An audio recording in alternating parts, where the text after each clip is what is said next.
Motion to approve the agenda with the addition. All in favor? Aye. Anyone opposed? Motion passes. Looking for a motion to approve the minutes, February 15th. Sorry, I missed that. For a second. Yeah. All in favor? Aye. Anyone opposed? Minutes are approved as they stand. Next up is student reports. We don't have any tonight. I know one of the students is actually in the play rehearsing right now. I'm not sure about the other young lady, although she wasn't in school tonight. Okay. Apologize. All right, that brings us to administrator reports. All right, we've got a lot to do tonight. As I said in the other board meetings this month, most of what we need to talk about is about the budget. We'll get to that later. Just to tell everybody what I'm sure most people already know, both of the TRSU's school district budgets, as well as the Ludlow Mount Holly bond, failed in the March 5th vote.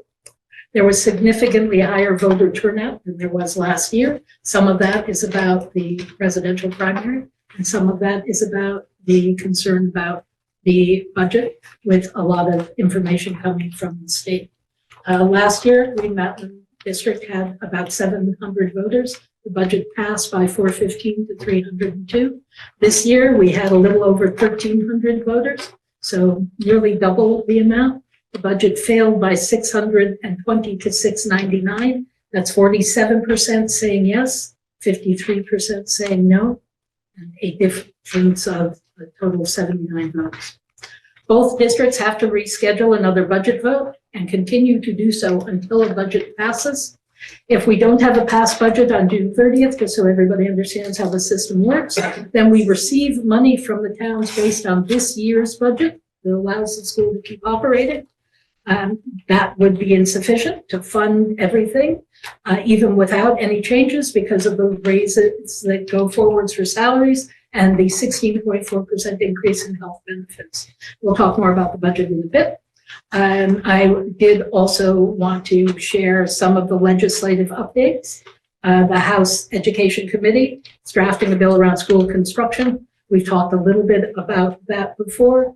At the moment, it establishes a facilities master plan grant program that would be administered by the Agency of Education. Those grants would support supervisory unions and independent career and tech education districts to develop a master plan for their educational facilities. The AOE would develop minimum requirements for master plan content. It also establishes the State Aid for School Construction Working Group, a legislative working group to study and design a statewide construction aid program.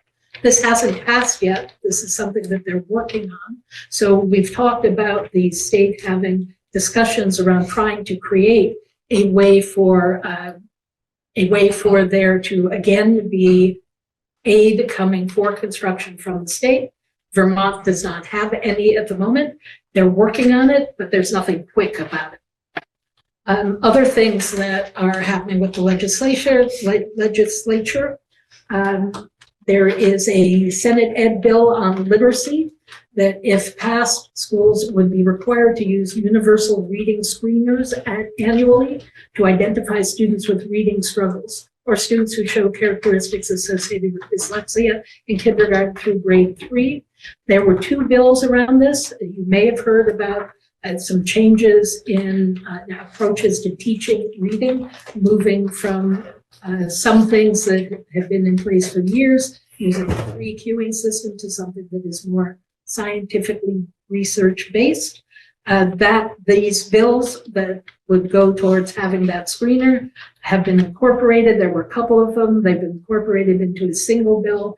It initially required training for all teachers, and it now requires professional development and training around literacy for teachers who teach pre-K through grade 5. Senate Act 284, which concerns the use of electronic devices, digital and online products in schools, has been in the news about there was a requirement that families could opt out of using any digital devices, and also initially a requirement that no student could be permitted to have a cell phone in the school, and some of those more extreme positions have now been pulled back out of the bill as they're talking about it. At this point, it proposes that a model policy around what happens with electronics in schools would be created, and then that all school districts should be creating one that mirrors that. And then by January 15th, 2026, there would be a review of whether or not the various schools' policies were effectively mirroring the model policy. If you have an interest in that, you can go to the Senate pages and see it. I know that there was also some talk about the use of Zoom becoming a requirement for all public meetings. That has been altered now so that it is a requirement for all state level meetings, remains optional for a municipal meeting such as this, but it is not going to be mandated. And all of these are things that are in the process of happening. None of these have been passed yet, including an act that would allow students to put sunscreen on at school with parent permission without needing a prescription, which is what the law currently says. And then finally, as we, along with everybody else in the path of totality, is getting ready for the April 8th total solar eclipse. I'm sure you've heard the news about tens of thousands of people likely to be coming into the state, particularly up north. We're in, I think, either the 90th or 90th. Yep. But if you listen to Vermont Public on the radio each weekday evening at 4:48 for Eye on the Night Sky with astronomy expert Mark Green from the Fairbanks Museum and Planetarium, he has been talking about that. And you can also find a link to episodes on Vermont's Public Eclipse page that talk specifically about it. They have a Vermont Educators page for more recommendations for how to have a wonderful, high-quality viewing experience. We're on vacation, all of our schools during that week, so there will not be school activities planned for it, but we certainly encourage people to attend. And I don't know whether, well, because we're doing the SIP presentations, he probably wouldn't talk about it, but there was a meeting at Cavendish Library earlier this week with Claudia Louise, who is part of the astronomy group that meets in Chester at the Whiting Library. And for some of these meetings, we generally get about half a dozen people. I believe there were over 80 people who turned up for this one, which is indicative of the interest and a wonderful thing that was able to be presented. That's what I have for you. Principal reports. So I believe we're folding the principal reports into the continuing improvement plan presentation.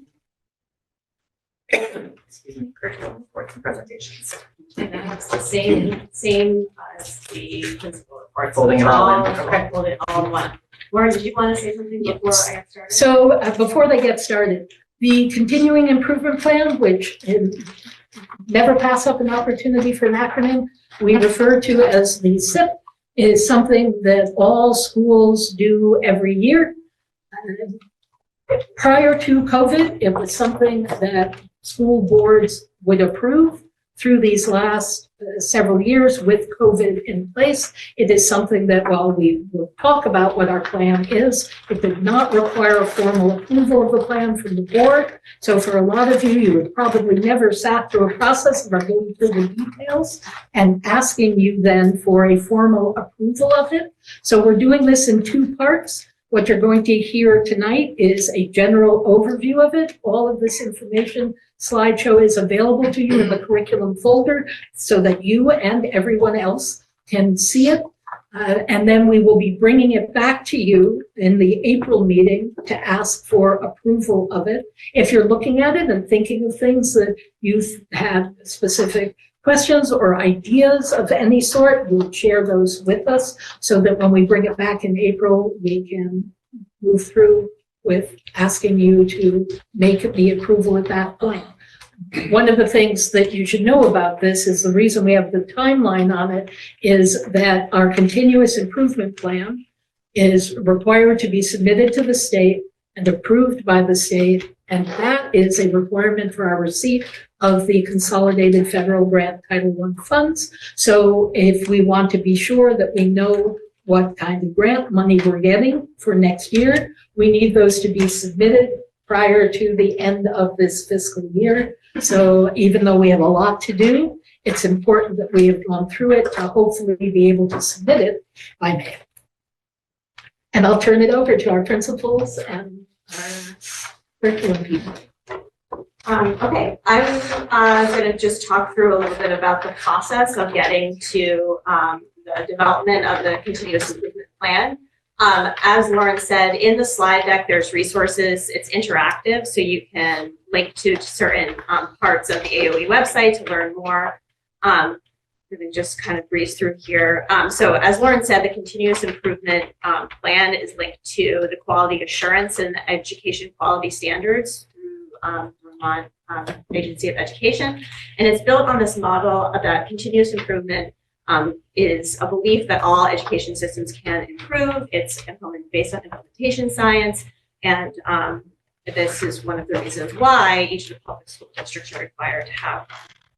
So putting the pieces together, part of the AOE's education quality reviews includes looking at these 5 indicators: academic proficiency, personalization, safe and healthy schools, high quality staffing, and investment priorities. And they're able to do a quality review by looking at taking the standards and also looking at an annual snapshot, and then integrated field reviews, which are run every 3 years. The snapshot comes out in the fall of every year and is posted on AOE's website.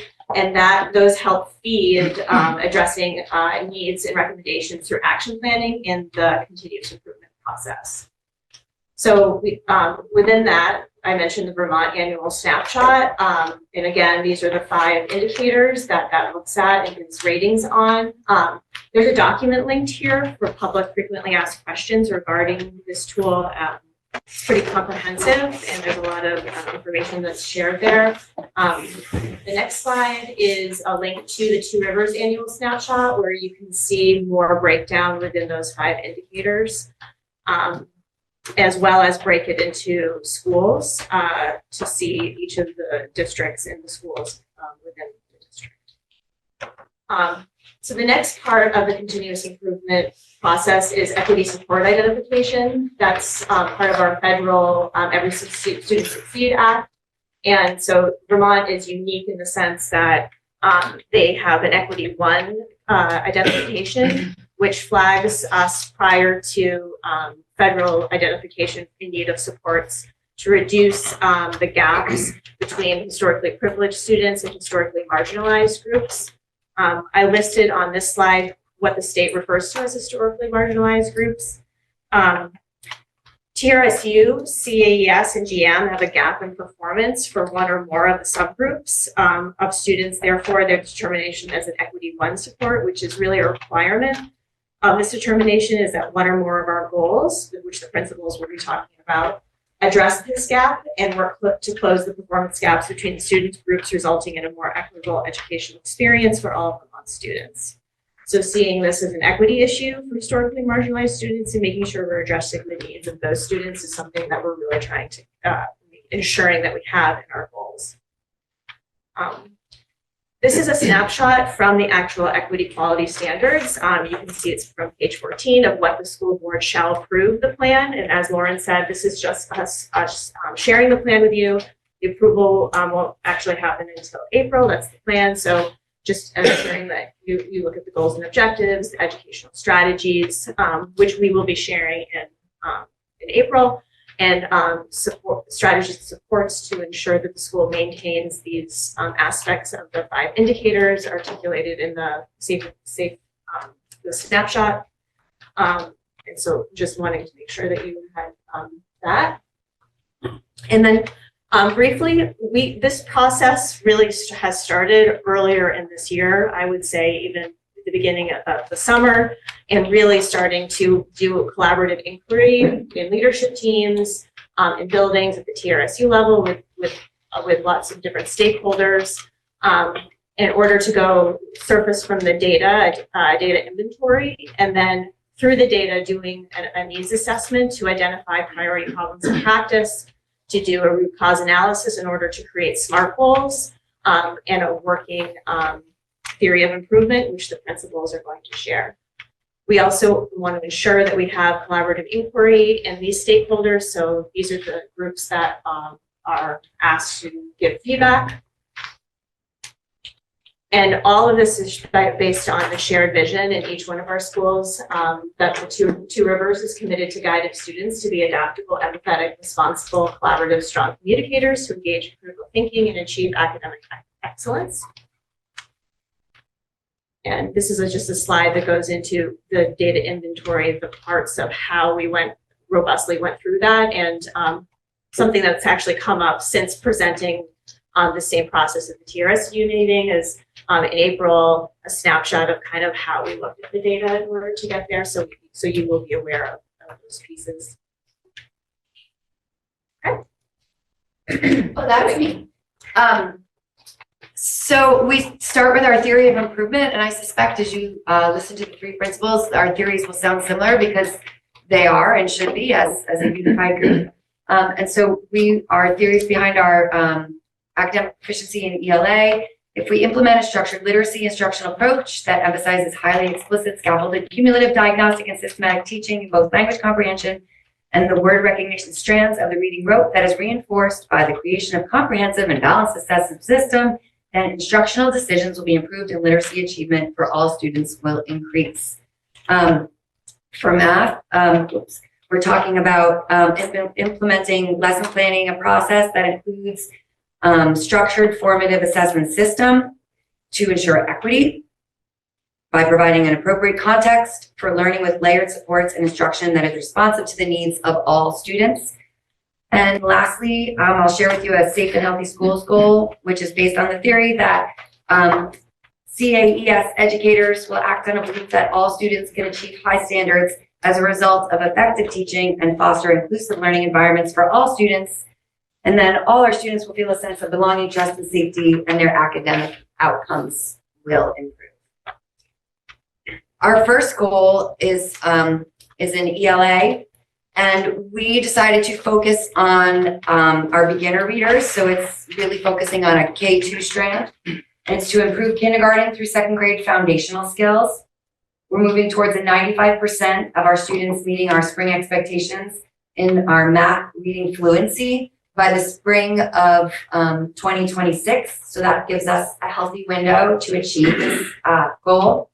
And then we broke it down by the grades. So in kindergarten, we're hoping our students will attain a level of 3 on the phonemic awareness and phonics word recognition measures.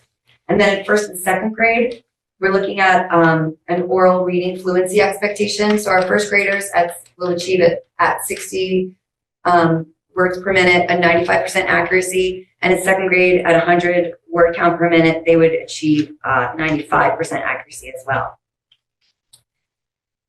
Math, we're looking to improve the number of students demonstrating proficiency on our math growth assessment.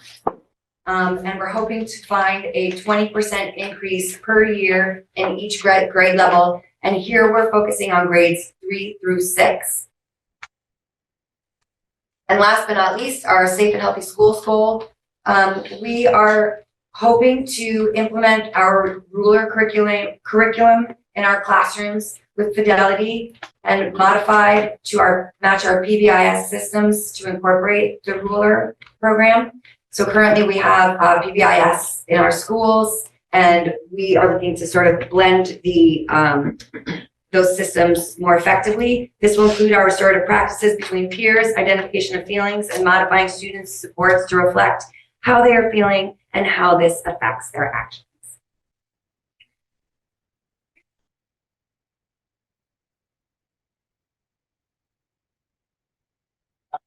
The first goal is with around ELA, and it sounds very similar to just your numbers, but we're going to continue to implement structured literacy instruction approach to lower grades, emphasizing explicit, systematic teaching of reading skills.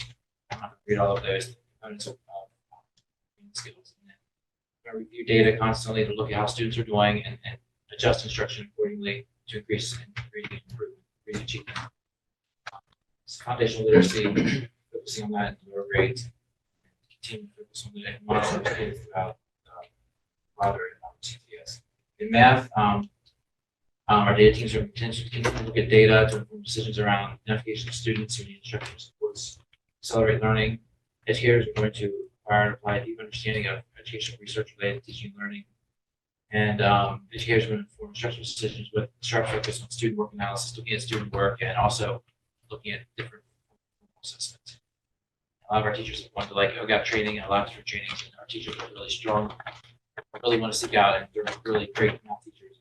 Deep understanding of content. We're really focusing on algebraic thinking and operations and algebraic thinking this year as far as our standard that we're focused on. Because we noticed in our data that was a strand that was weak in K-6. Safe and healthy schools, focus on ruler as well, and it's really the implementation process being taken to the next level. And, having the kids use the mood meter, and we'll talk about that. Really just focusing on ruler and the implementation of that to help students monitor and be more self-aware of their feelings and emotions. Our goals, by 2026, in 2 years, we'll have 80% of our students in grades 3 through 6 demonstrating proficiency in the ELA BTCAP assessment, which is based on the Common Core at the end of the year. So our students will achieve that in ELA. In math, 75% of students in CCS will, in grades 3 and 4, will demonstrate proficiency in math on the BTCAP.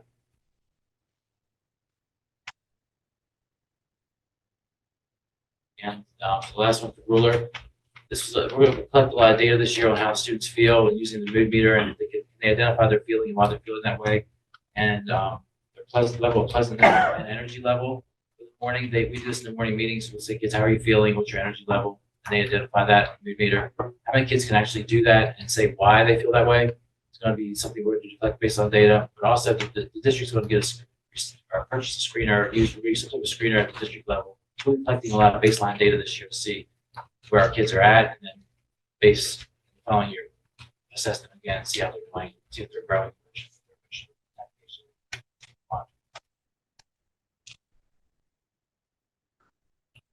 Okay, so our at Green Mountain, our theories of improvement, again in line with the TRSU and the other schools, our academic proficiency for ELA. If we implement the use of data to inform instruction and planning, then this is going to support our appropriate context of need for teaching and learning.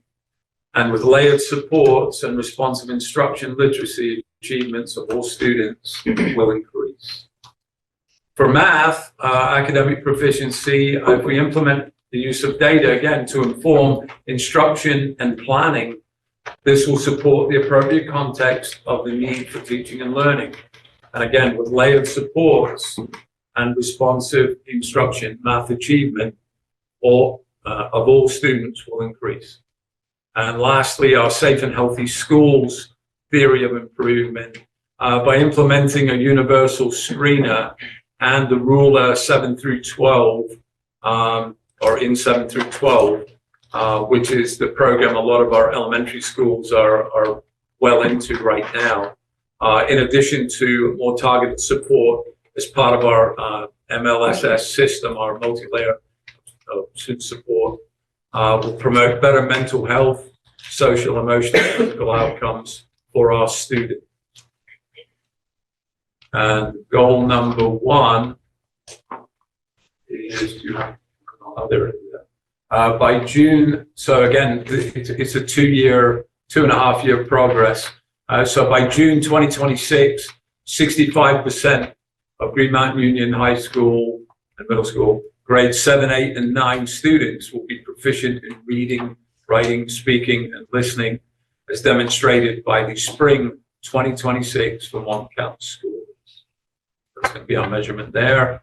By goal 2 in math, by June 2026, 60% of GMUHS grades 7, 8, and 9 students will be proficient in math, as demonstrated by the spring 2026 for Montcalm math scores.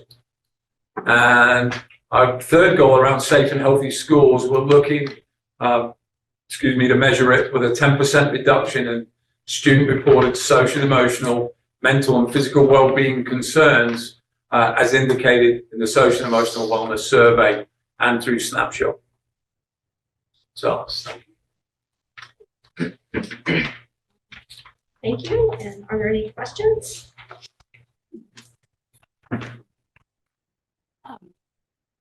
One, great job. Is there a place where I could see like your full report? I assume this is a presentation. Oh, that doesn't have all the details. Like I'd like to see your baseline numbers. What are you starting with? Are these targets seemingly realistic? And I'd like some definitions on some places. I don't need to go through that right now. If you have like an actual document I could find somewhere. Currently right now, as it stands, it's in the presentation. And if you go to the presentation, there are links embedded to those things. But at the same time, I think that's super helpful, Kate, because that's something that Julie and I have been talking about, presenting that to you in the coming, in April, to give kind of a snapshot of, easily digestible, because a lot of this is pretty extensive data inventory, as you can see from that. But I appreciate your request and asking for that. So, great, thank you. So you will have where they are now. It sounds like they're in the Everything links, is in links there? in the So you presentation. can see where we are now with each school, and then what you're targeting to achieve. That's correct. You can see in the snapshot from the AOE out where we are now, and then we can show in the coming in April where we are and then where we're going. And that's helpful to know where that's exactly what you want to know too. Does that also include a breakdown of the data collection? Because a lot of that presentation was data driven, right? Because everything's based on data. The first questions in my head is where are you collecting that data, how are you collecting it? And, because that's really the basis of the whole presentation that I took away. And I'm just curious as to how that's being collected and digested. And it's in various forums. Currently, right now, we're working, Julie and I, along with Lauren Baker, who is our chief of the director of technology. We have purchased a program called Forefront, where we can integrate in and create reports so we can kind of digest and analyze the data better. Currently, right now, as it stands, it's in different places. So we've been working actually pretty extensively over the past year to pull it all together so we can see what the story of the data set says. Julie, I don't know if you want to pull in anything to add on. That's exactly the way I would describe it. So the data that we're talking about informal data plus standardized data, and there's actually in the we didn't showcase that because we knew there was a lot of because of time, but in the slide deck, actually, I think it's on slide. Actually, I'll show you. It's up here. Data types, what we look at. okay. And that's on slide 15. And so you can see that it's just not in presentation mode, and that's why we skipped over that, but that's in the slide deck itself. I would also really, I know the snapshot is can be pretty extensive, but I would really recommend going to that snapshot to kind of get a sense of where the TRSU falls there from the state's perspective as it relates to the equity quality standards. You can link to that here. I would also recommend on this document, on this slide, slide 6, public frequently asked questions in regards to the snapshot. So it kind of it's less, as you speak, more for the public facing to learn a little bit about how we get identified there and how we are performing. The state bases that on their own independent data collection. The state bases that on a review of the education quality standards, and the annual snapshot is pretty extensive review, and you can find lots of information about that on the state's website there.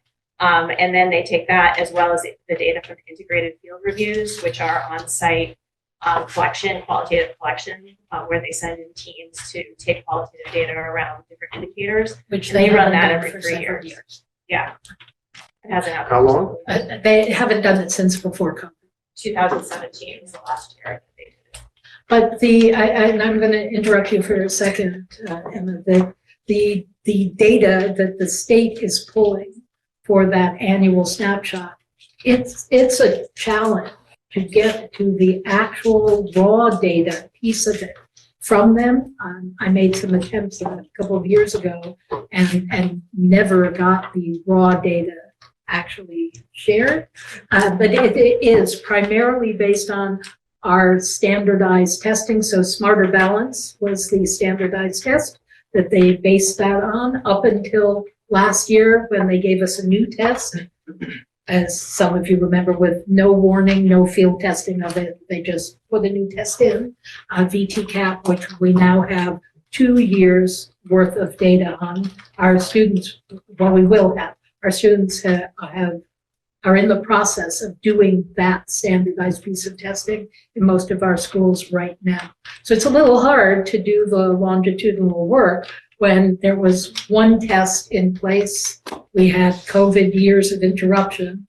We had 1 more year of that test, then we had a brand new test. And the state is looking at that data and making a judgment about whether our students are hitting expectations, whether they are doing better than expected or worse than expected. We also look at in terms of our measurements. We look at our locally collected data, which is based on standardized things as well. The NWA MAPS testing is a nationwide standardized test, and we look at that data, which is a big part of our decision about where we need to focus, because we can see with that data that we've been giving this standardized assessment to our students consistently for many years, with the exception of the 1 year in COVID when we didn't give it. And that lets us look at our raw data and make some judgments about where we're seeing the things that we need to make changes to. And while we will not share information that has student names attached to it, and we have to be a little careful with our small class sizes, we certainly, to the extent that we can, those things are public information that we are happy to go through and share.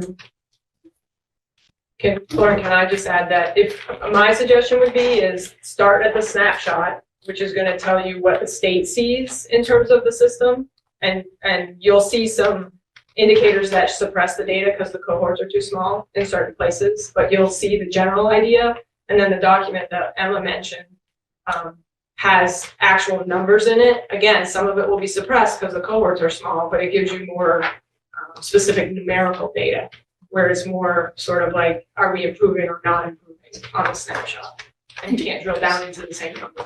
And just to translate that, if the cohorts are too small, you've got a class that has, I think the cutoff number is 11. If you have fewer than 11 students in that class, they won't report the data out because they believe that is too. And likewise, the document that's shared with you will have that information suppressed as well. You know, we don't want, if they're going to suppress it, we need to be consistent. And we have frequently had, particularly in the grade 3 through 6 classes in some of our schools, those numbers are low enough that while we can go look at the raw data from individual students and do our own assessment of it, the state won't have it.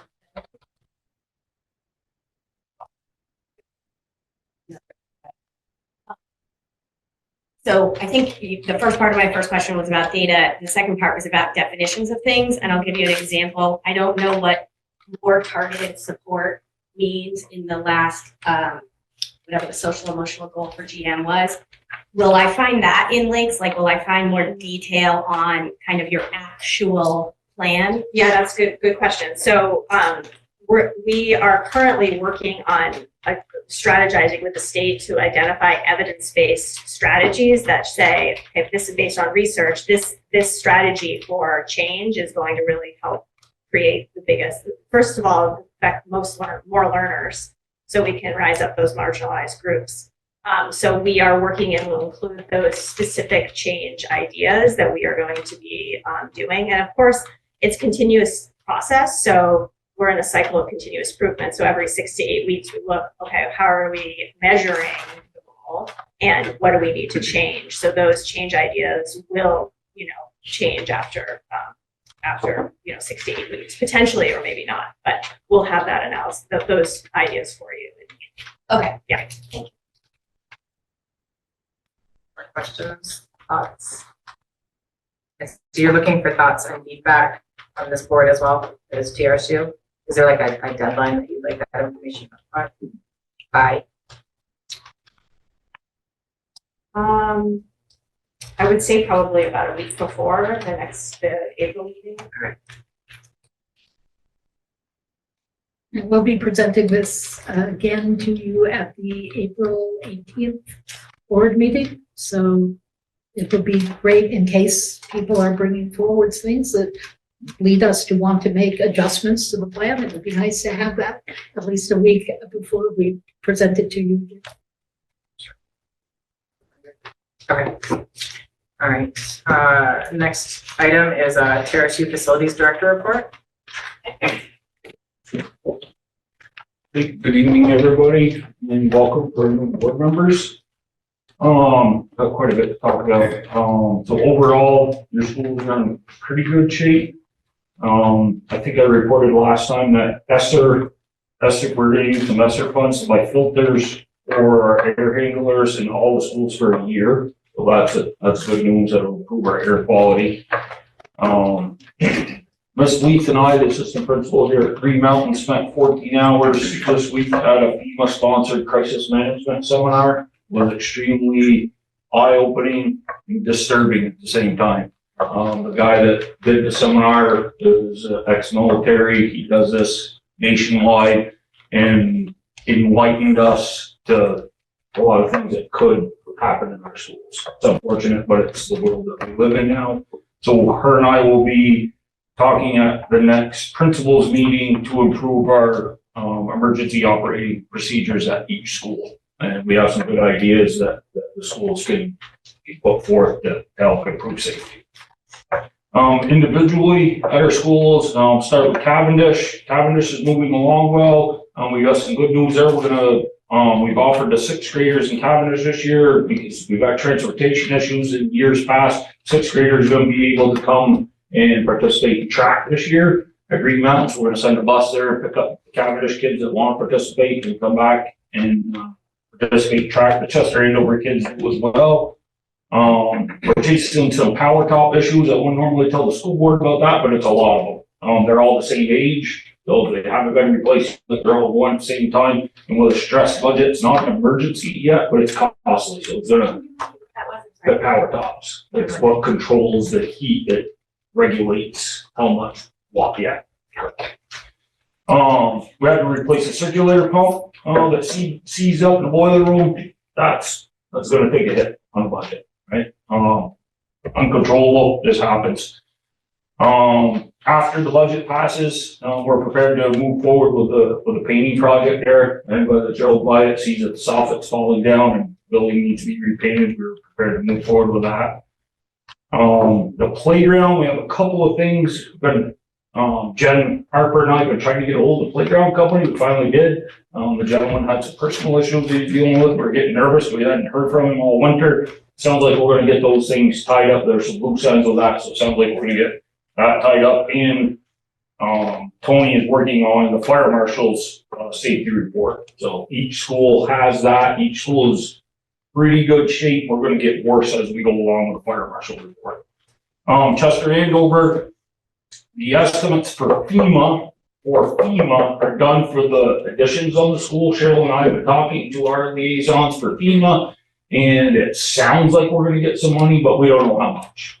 We don't know how much at this point, but we're still working with them on a constant basis. But everything that they need from us has been done. So we're waiting to hear from them. That's good news. We just don't know how much it's gonna be. Keith and I have been talking about extending the parking lot and doing it through his budget, 40 or 60 feet to the back and just gravel. We've been talking with some local contractors about just extending that to alleviate some of the dangers of the school buses pulling up and having to back up. See, like every year, one of the buses tail clips a car, the parking lot, so we're gonna try to alleviate that problem. And he's gonna try to absorb that through his budget. Met with Granite State Glass at Chester Andover to do 3 more egress windows, and that'll finish that project. So all the classrooms at Chester Andover will have egress windows. We're gonna absorb that through the budget or through the safety grant. We're not sure. We're gonna talk to Cheryl about that. That'll happen this summer. And he's working on his fire marshal report, which I think there and here at the high school, 2 commonalities are gonna be a fire suppression system that they're gonna require in our hoods and the kitchens. And the fire marshal report, we will not, I don't believe, have a choice about doing these things. So Green Mountain, we've had some error issues with the heat. We chased this for a long time, ended up having to call a contractor in because we usually would figure it out, and we could not, and we believe it was because one boiler had been down. It was pushed, the other one was just pushing air. Finally got that other boiler up and running. We've been talking about that boiler. That's going to be a discussion at another time, but we have been working. Rick had a around combustion, got a hold of me, Rick, thank you very much, and been in contact with a couple other people about just talking about what direction we go and how we handle that. Sounds like it can be done, but it's, we're not talking money at this point. Fire marshal report for Green Mountain was years ago, 2012, they put a safety program in place and it never got followed through because of funding, and it had to do with our fire doors and our smoke doors. So I've had 2 different contractors in looking at those, and that's going to be pricey. That is in our fire marshal report that says that those have to be changed. They don't meet code any longer. A lot of them are original to the building. So been working with that, and we don't have the correct amount of sound and alarm in our classrooms, which was no fault of anybody's, only the code changed. The code change, it should have been done in 2012, it was written up because of funding. For whatever reason, it didn't get done, so it's on us now. So we've been listening to 2 different companies to give us the prices on that. So I'll be reporting that back to you. PCBs, everybody can't wait to hear about PCBs. We're waiting for a corrective action plan from Harper. When we get that, that's when things will really move forward. We'll see where that goes. Once we receive that, he's talking sometime in April. They did another round of interim air. Everything came back positive, which means our filters are doing exactly what they said they should do. And actually, in some classrooms, 5 of them downstairs has gone down. The rest of them are maintaining, so we're in good shape. Everybody's safe. The filters are doing exactly what they're supposed to do. We're still working on with the men's softball league to prep the field down in the back, but the middle schoolers are going to play down there this year. They're not going to play somewhere else. We're talking about sending them to Cobley, but they're not going to. They're going to play down in the back. And if anybody knows Charlie Record, please give a big thanks to Charlie. One of the dugouts, the concrete was like damaged beyond repair. Charlie's going to pour us a slab down there for his cost, no labor, just the cost of the concrete. So yeah, we're helping to Charlie. Please thank him. And as I said, I started a conversation with people about boilers. So we'll talk prices, just start the conversation about where we go from there. And I have some information from Cheryl about, how much money we put into the HB Smith for the past 5 years. I think that's for another time once we get our budget squared away. But maybe some consideration that we have some larger ticket items coming along. So maybe we're thinking about our capital improvement, funds, about how much we have in there. Any questions? I know I talk fast. I'm sorry, but I know we have a lot to do tonight when there was a lot to cover. No question? Thanks. Thank you. Next up is our financial update. Great. So I am going to, I'm going to read you what Cheryl has for our February financials, since her voice is not working. So you won't even see her lips. We have spent 57.6% of the budget. At the 8-month mark, our target would be 66.66 or less, so we're exactly where we should be. For substitutes, we budgeted 97,100, and we've currently spent 109,814, and still have 2.5 months left of school. So we're going to go over. We're already over. We're going to go more over on that. Homeless transportation, we are over budget. It is a legal requirement that we provide that for families that become homeless. Dishwasher at Cavendish, we purchased it with the proceeds of the summer food program for $4,974. The installation cost $4,239, and electrical upgrade to support the new dishwasher, $3,466, taken from the general fund budget. We will be receiving $22,548.48 for the 4th round of the supply chain grant. Those funds can be used to purchase milk, cheese, yogurt, fruit, vegetables, meat, and meat alternatives for the National School Lunch Program. The funds are split based on the October of 2021 reporting. Green Mountain will receive $17,214.70. Ludlow Mount Holly will receive $5,333.78. And that's what we have for February. And if you have questions, unless they're urgent, probably another 2 or 3 weeks. And Carol, if you send an email, she'll send you a written response. So moving on, we have committee reports.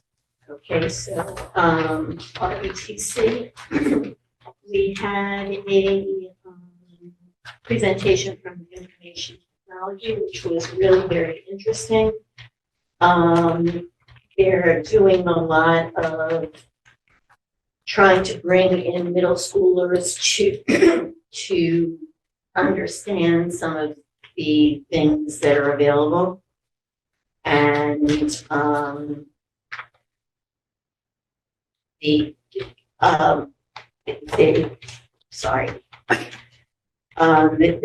graphic design, web design, and more, as well as the more technical side of information technology is being pursued and introduced. Right now, continues to be a surplus of 92,000. The increase from last month is more than 9 students. And let's see, that's pretty much it. Okay. Any questions? The TRSU board meeting was pretty much dominated by budgetary costs conversation, which is so you have all that information here too. We had the SIP presentation there also, and that was primarily, there was not a whole lot of the discussion that went on. And I do not believe, I can't remember off the top of my head, I don't think we did any policies because they were all first reads and we deferred. So that's it for TRSU. I'm sorry, I haven't read the minutes from the TRSU. Did maybe we'll go over this later, but did the TRSU recommend like a budget reduction for? Yes, yeah, it was what, like, We presented a reduction, the total amount was 150,000, and we can talk in the budget about the specifics of it, but it brought it down by about 2%. Okay, thank you. Any other questions about TRSU? And then Transportation Committee? Hello. I'm really sick. We did get some information. We're going to be looking for some more information. There's nothing really to report. Okay. All right, and then the restructuring committee just met last week. We actually had a pretty robust conversation about some short-term issues that need to be addressed at Chester. And we ended the meeting with we're going to be looking into some options from some other school districts that have already done this process. We're going to have some research. Lisa and Lauren are going to look into some research, so we're not really reinventing the wheel. We're looking for some data to support some decision making. That's pretty much that. And it's an all board meeting. I don't know if I know you attended. I don't know if it was sent to you, but so the restructuring committee is an all board meeting, so we all go to that. Yeah, I have it. Yeah. Oh, no. I'm just letting you know, so it wasn't. I'm not gonna call you. Just want to make sure you know. And then finance committee. Oops. We haven't, it hasn't met because Yeah, we haven't met. Thanks, Steve. I think Steve had a question before. Steve? Yeah, hi. I thought it was helpful to have Jody sit with the board in the last restructuring meeting. I'd really love to see Dale come to the restructuring meetings or participate, because I thought that there was a lot of detail that Jody offered that that we couldn't have known. Anyway, I just wanted to offer that.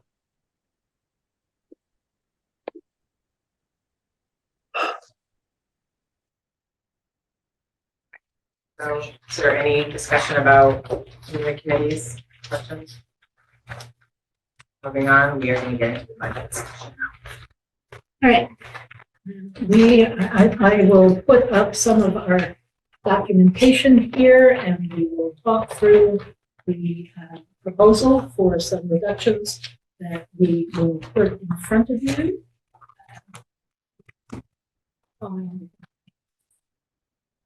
Location for this. And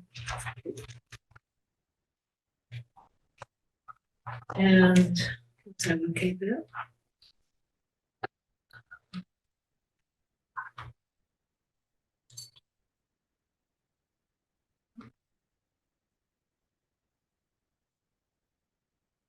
And as we go through this, I want to remind everybody that what we presented back in November, December, and January and decided on and put forward as our budget is the budget that the administration recommended. What we're presenting to you now is a budget with reductions that we think will do the least amount of harm. So when I'm asked, as I frequently am, why are you recommending this cut or that cut? I don't think we should cut any of this. I think we should have the budget that we put forward. And I understand that by 47% to 53%, our community said that they weren't going to let that budget go forward. So we will give you our proposal for the things that we think will be the least damaging. And you'll give us your information about what you think we should do in return. So we are putting forward a new proposal. Our previous proposal was an overall increase in spending of 10.17%. This proposal is an increase of 6.72. It is a reduction of 3.4% over what we proposed in March, what went forward to the voters in March. And we'll go through the specific things that we are proposing that we would remove from the budget. It is a total of a $539,328 decrease. And we'll talk through all of this, again, reminding everybody that under the new funding formula, this was a year in which we encouraged people to think about spending more, because the result of the new funding formula is that as a community that is advantaged by that, we are able to raise more money while having the base tax rate stay the same. And we'll go through again why that is. And part that is because the new funding formula gives us credit for more students than we were given the credit for before, because the new funding formula weights things differently. So students who live in poverty, live in rural areas, or are English language as a second language, English language learners. We don't have very many of those, but we do have families that live in poverty and we are in a rural area, our students are weighted as needing more money to support them than students who come from areas that are wealthier and in more suburban and urban areas. And the result of that is that when we look at our budgets, we could put more money in. So this board decided to put in a great deal. All of this is available online. In case you want to see it, it is all up and available on the TRSU website for everybody to see. That we put additional money, for example, into the Capital Reserve Fund, because this is the only year when that you can spend more money without raising the base tax rate. Is going to happen, because once the funding formula is fully changed, then things will stay the same. So the things we're proposing removing, $220,000 of reduction to the capital reserve. That still leaves $500,000 in there of some additional pieces. You'll see here that our proposed budget still has $740,000 in that whole line item. About $500,000 of that is the capital reserve. We are proposing cutting from the Green Mountain High School budget the in-school suspension position that we put into place with ESSER funds last year and put into the general budget for this year. John can talk a little bit about that too if you want him to. Again, we left it in the budget because we think that is a good thing to do. At the same time, it is something that managing the supervision of that room is something that we can do. It is more difficult to do it when you have to do it with individual teachers coming out of their duty periods to do that. We can, it's not ideal, but this is a reduction that does not take someone out of a classroom. We are going to cut the funding we put in for the Green Mountain Building Sub, because we've never been able to fill that position effectively. We put that in through ESSER funds as well, and it is a way to help reduce the overruns that we just talked about for substitutes. Both Cavendish and Chester Andover, when we put that in with the ESSER funds, we're able to find people who took those positions and have been consistently in them. For Green Mountain, unfortunately, we've been unable to find somebody who will take it, which means that we are funding it, hoping that someone will take it. And I'm past the point of hoping that somebody will show up for it if we need to remove things from our budget. You have a reduction of $77,061 because of the reductions we made at the TRSU. Again, reminding everybody that while it feels as though the TRSU budget is this thing out there that doesn't belong to anyone, the TRSU budget is the Ludlow, Mount Holly, and the Green Mountain Unified School District budget. All of those things are the school district's expenses. The largest item in it is special education. Also, and then we have transportation, and we have central office. The special education pieces of it, that is one of the places we were able to make a reduction, because we had a special education teacher resigned in between the time of our putting the budget forwards in January and now. And that was within one of our special programs, and Mary and the other people involved in it, because of the number of students currently in it, were able to restructure that so that we don't have to hire another person for the remainder of this year or for next year. But we will have more students in that program again, and when we do, we will have to hire that teacher back. So at this point, we can have that reduction.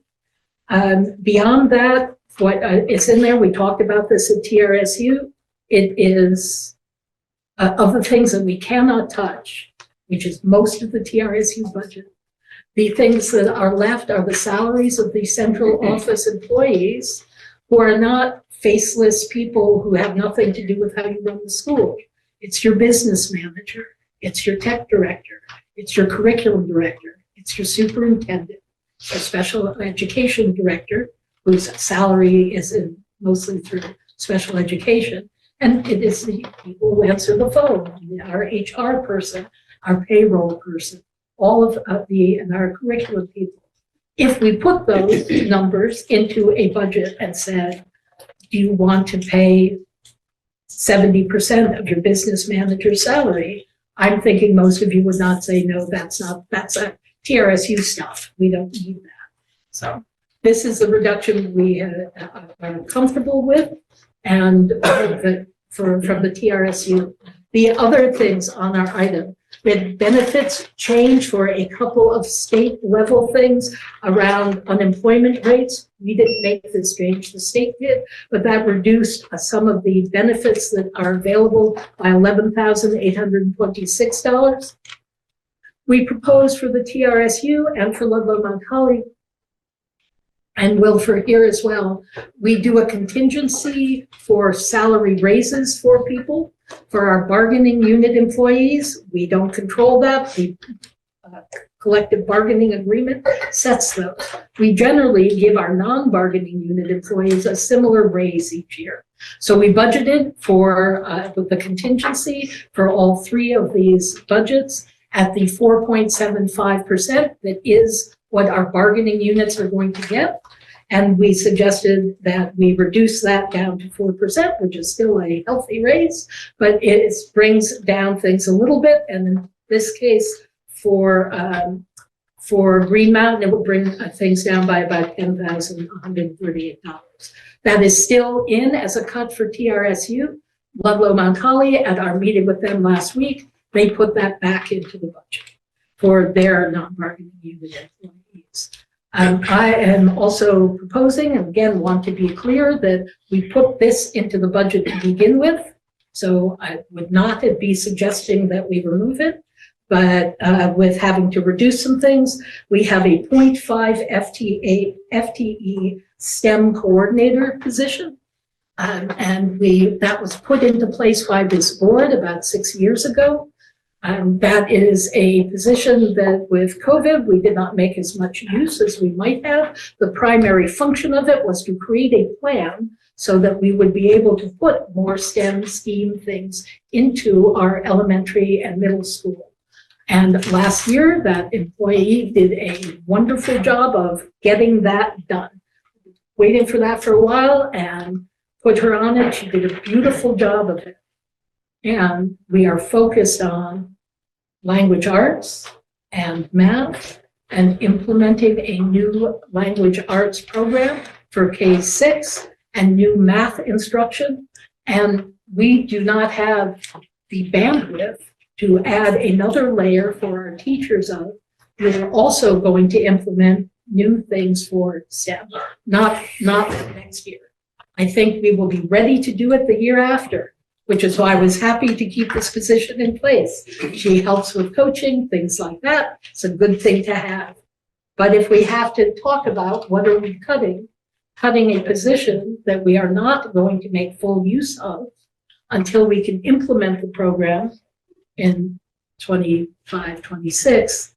So, and that is a savings of $48,443. There's also an additional $4,000 worth of supplies that goes with that position. And a lot of these are small. We had a request from our music teacher for 4 brand new kettle drums, which is a wonderful thing for us to have because they are worn out and they're expensive. And after having discussions about what could people live without if they have to, he said he could live without 2 of them as long as he had to. So that's a $5,000 reduction. Our technology instructor offered that he could make do with $2,500 less of some supplies. He thinks he can make up for that with some donations and other things for the building that they do. Dale has said that he can reduce his principal supply item by $2,000. There was a large increase to that item last year. And while we still have some things that want to do, everybody is looking at their budget and trying to figure out what are the things, even when they're small, that we can remove. Our Green Mountain Guidance Department had money put aside for some equipment, and we'll leave some of it in, but we were cutting $1,500 out. We also have a saving of $56,243 now that we know who the two new hires to teach grade 5 and 6 at Chester Andover will be. We budgeted at the rate of the teachers who were currently there, who were people with the highest possible level of education and 20 years of experience. And we have two wonderful new people that you approved who are lower on the step scale, and therefore for both of them, that's $56,000 worth of savings. We also had a similar thing, the vacant position at Cavendish. We had budgeted for the teacher who was in that, who was up at the top. And since we know as we go to look for somebody to replace that, when we don't know who we're bringing in, we generally budget in a middle range of masters plus 15 and a middle range of years, and that pulls $20,000 out of that item.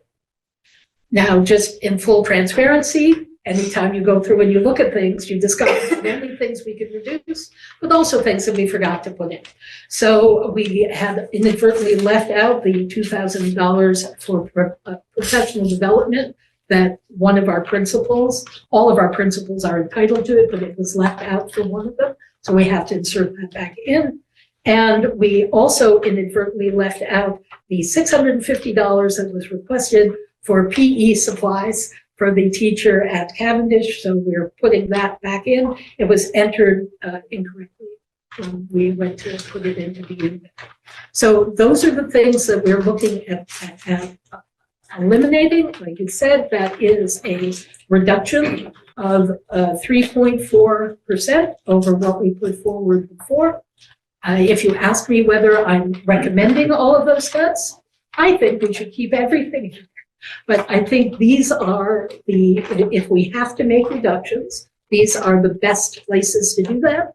I would share with anybody who didn't know, with Ludlow Macaulay's board, we went through these things and made initial recommendations that included some personnel, and they did go through from the 4% reductions that we initially recommended and put every personnel item back in again. So. Discussion? Lisa's got her hands up right off the bat. Lisa? I'm also thinking about some of the discussion we had about future years. And is my understanding correct that if we take things out like the 0.5 FT STEM position and the Green Mountain building substitute position, that then if we are putting those back in a year or two from now, when we don't have the change in funding model from the state, those will be increases that would directly be reflected in an increase in property taxes, so that it potentially could be better to put them in now rather than waiting and then having it be an increase in the budget in future years. That's absolutely correct. But that's the cost benefit analysis of it, right? And that's a decision for board members to make. Is it better to eliminate some of the things that you want to have in order to reduce that number right now? Or is it better when you are seeing that you need them at a point in the future to put them in when they will be an increase to your budget? Yeah, sorry. I was wondering about the FTE STEM coordinator position. The logic for removing it is that the plan that's been developed isn't gonna get implemented this year, it'll get implemented next year. What's the possibility that that same person would come back into that role? I mean, You no way never to know. know, right? Okay. So I think I would advocate that some continuity there, the person that created the plan moving forward to implementing it, is probably incredibly valuable. But I didn't catch the dollar amounts for the ISS position or the GM building sub, and then I follow up. Yeah, the ISS position is 44,186. And the Green Mountain Building sub is 38,866. what's the seventh? Sorry. The STEM position is 48,443 and $4,000 in supplies associated with it. Thank So earlier tonight, you said we were over budget at the halfway point for building subs for subs, right? And are you saying we are over budget by however much we were with 2 full-time building subs and 1 vacancy? We are over budget for this with 2 full-time building subs, and we do not have a full-time building sub in this. But that building sub position in this building is in the budget. It's in the budget, but we've been unable to fill it. For this year, those things are not part of our general budget. We were paying for those, all 3 of those positions with the ESSER funds. We put it into the budget because we've asked for that previously and generally had we'll get the subs when we get them, and we're not going to spend it because it is some extra money. The building sub is paid at the daily rate that we pay all of our building subs. So they're not being paid more in that sense, but because it is a full-time job, they get benefits, which is an appeal. And for our buildings, it makes things, Joey and Dale are going to talk about it. It is a wonderful thing, and there's almost never a day where you don't need at least 1 substitute. Usually it's more.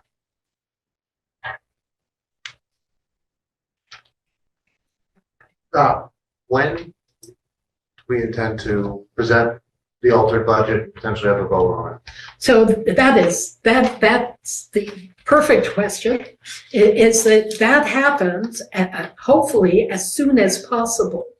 This board decides when do you want to have that vote, and you are going to, when you decide on what your number is, which I hope will be sooner rather than later, we can have a quicker turnaround than you usually have with the regular vote. You have 7 days from the time, you have to wait at least 7 days from the time when you announce give public notice of your number to when the actual budget vote is going to take place. So you can do that either way. You can decide you want to have your vote happen on this date, and then make sure that you've made your decision by a particular date so that you so within at least a week. What most people doing a revote do is that they decide on their number, and then how long are they going to need to be able to get it out there, have people know what it is, and let people know when the vote is happening, given that we are not in a place where people are expecting a vote to happen.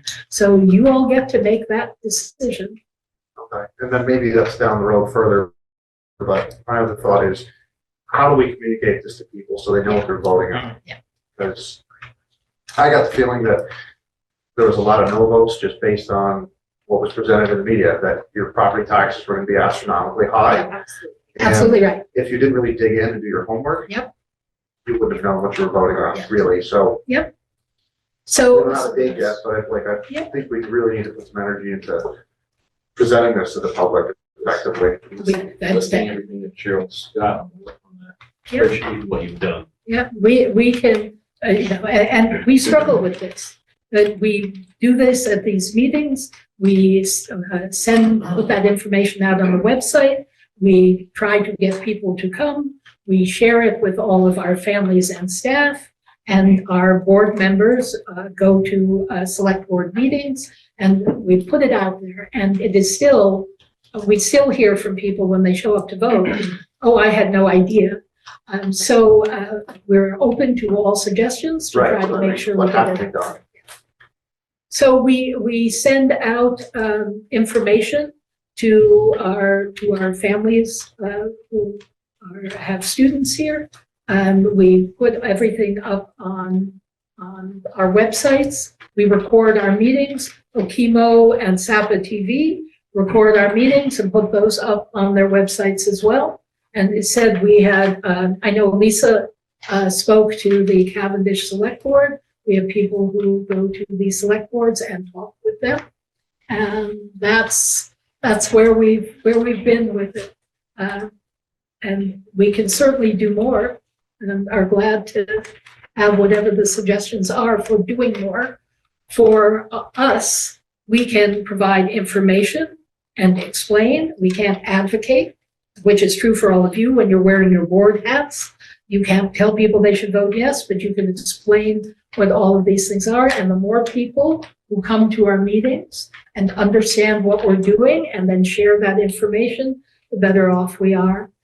We've had things, information about these meetings posted on Facebook, posted on some various social media, but there's always can be done with it. Lauren, I have a question. Kate. Oh, I'm sorry. I echo your sentiment, and actually Vermont Public did a story the day after the election, and I had like 5 people come and say, why didn't you tell us that about the new funding?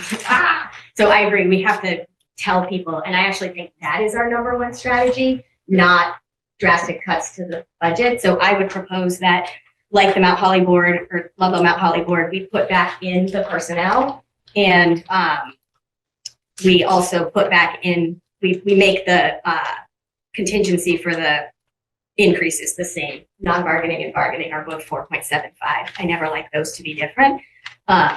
And then we go forth with the reduction, the other reductions. That would be my ask. Yeah, so what is if you take the amount that the state is adding to the tax, what is the increase above that our original budget actually had? I will take me a while to find the original one. I had pulled up what this budget does with the reduction, but I can go back in and find the original one. I do think it's valuable to go through for people again what that this is, that the state put out this, your property taxes are going up by 18%, and it's all because of education. And to make sure that people are hearing what we've been saying, which is, first of all, within our towns, your property taxes aren't going up by 18%. Your property taxes are going up under this. Am I in the right place here? Go down. So Andover would go up by 11.23. Baltimore, because they did their assessment, is not going up. They are paying more tax already. Cavendish would go up by 8.98 and Chester by 8.08. Cheryl, where would is the reductions? Yeah, this is with the reductions. Without the reductions, where would, without the reductions we made, where would I find that? Yeah. It's in the PowerPoint? Or did we have it separately within the previous budget?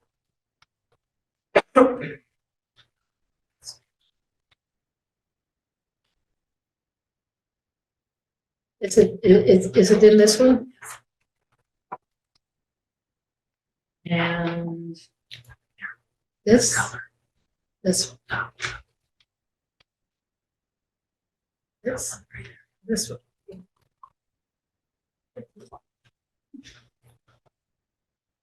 Right. This Yeah, I think this is. This one's funny stuff. Yeah.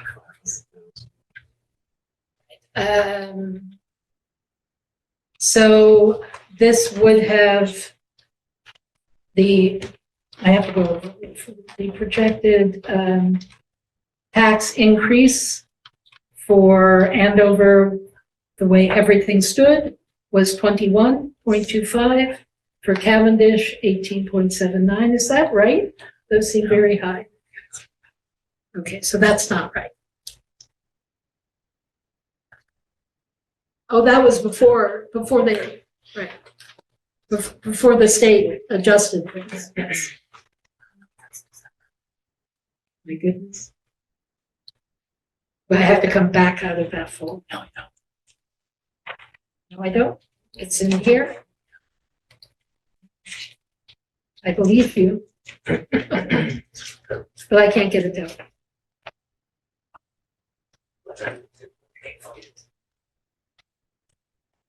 This one.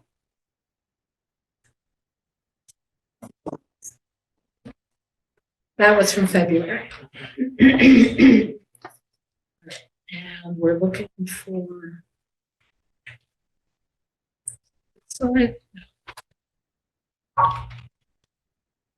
That's this one. Sorry, it's hard to see. But that was with the budget we put forward for the vote in March. It was at 15.37 to Andover, 13.03 for Cavendish, and 12.1 for Chester. And going back to what we were just looking at, that's not that one. It is this one. We will be at, if you put these cuts in, it's 11, 8, and 8. So.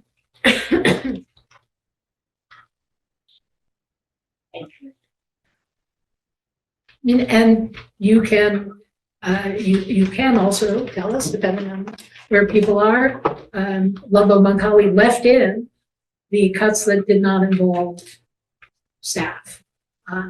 And there were a few things in there that they would have liked to have kept and decided that they would not keep in order to have a reduction in their budget. So again, just to go over how is this possible that you can spend more money and not have your base tax rate go up? It sounds like a magic trick. And it is possible because, as I said earlier, that funding formula means that instead of being told that we have, where are my numbers here? 668 students, we have 1,203 students, and that different weighted average. And that means that we can spend more money and have the base tax rate stay the same. The districts that have more wealth, or not in more rural areas, wound up in a place where if they spent the same amount of, if they wanted to spend the same amount of money, their base tax rate would go up. For us, we spend the same amount of money and our tax rate is down. So it is an opportunity for us to have spent, and our initial proposal of an additional 10% of funds, and not have the base tax rate go up by a similar amount. That's hard for people to understand when they're getting a message from the state and from Facebook and from all sorts of people saying you're going to have an 18% increase. You need to vote your school budget down. And I understand, while at the same time, we've been talking about this and putting some things out there for quite some time, and have the experience of when people come to the meeting and listen to us talk about it, they tend to understand how this is working.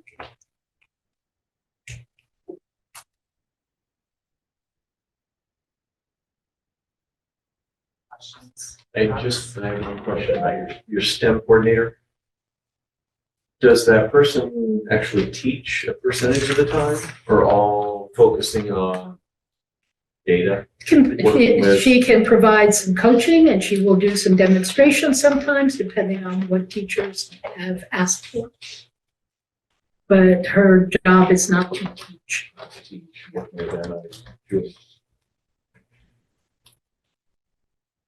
It is a valuable position.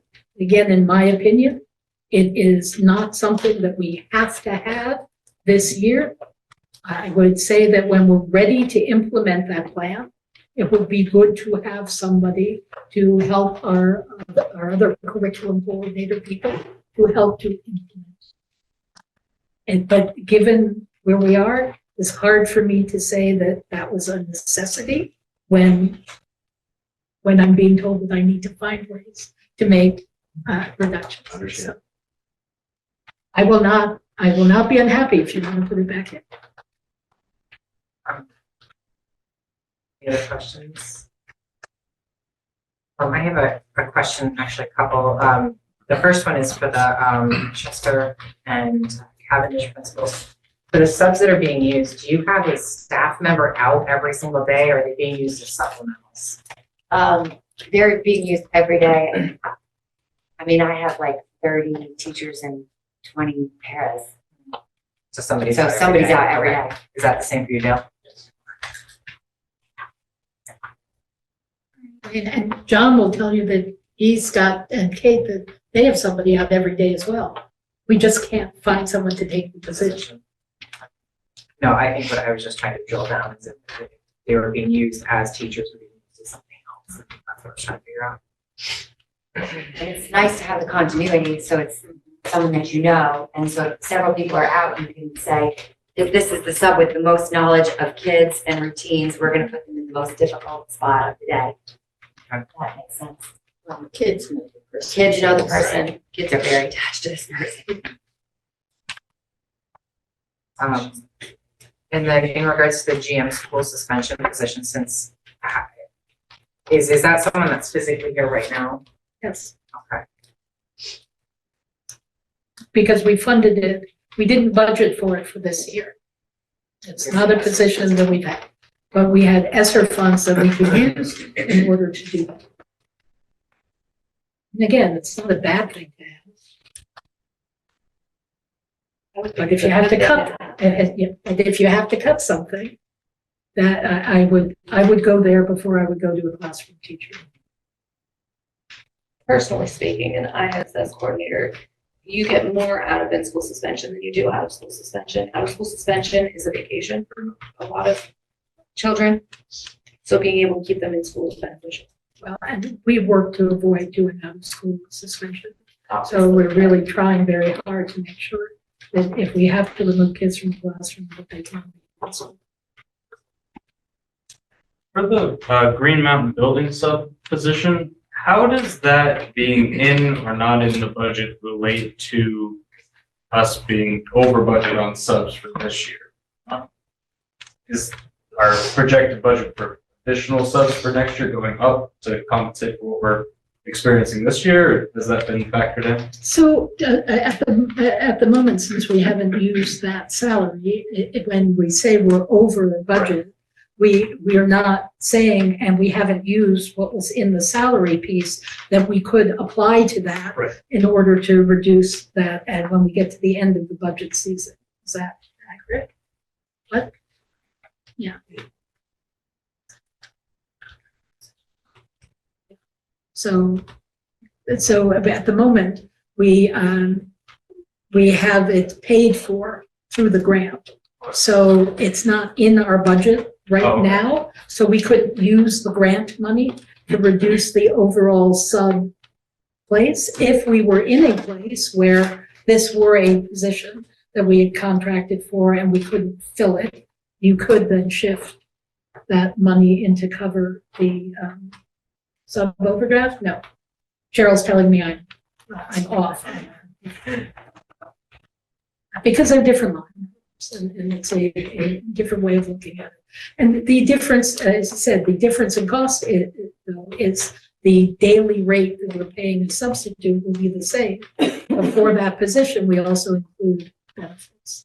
So it costs more. It has a great payoff when you can fill it. So we left it in the budget because it would be great for us to be continuing to try to fill it. Again, if we have to cut something, cutting an unfilled position makes more sense to me than cutting somebody who is in front of kids.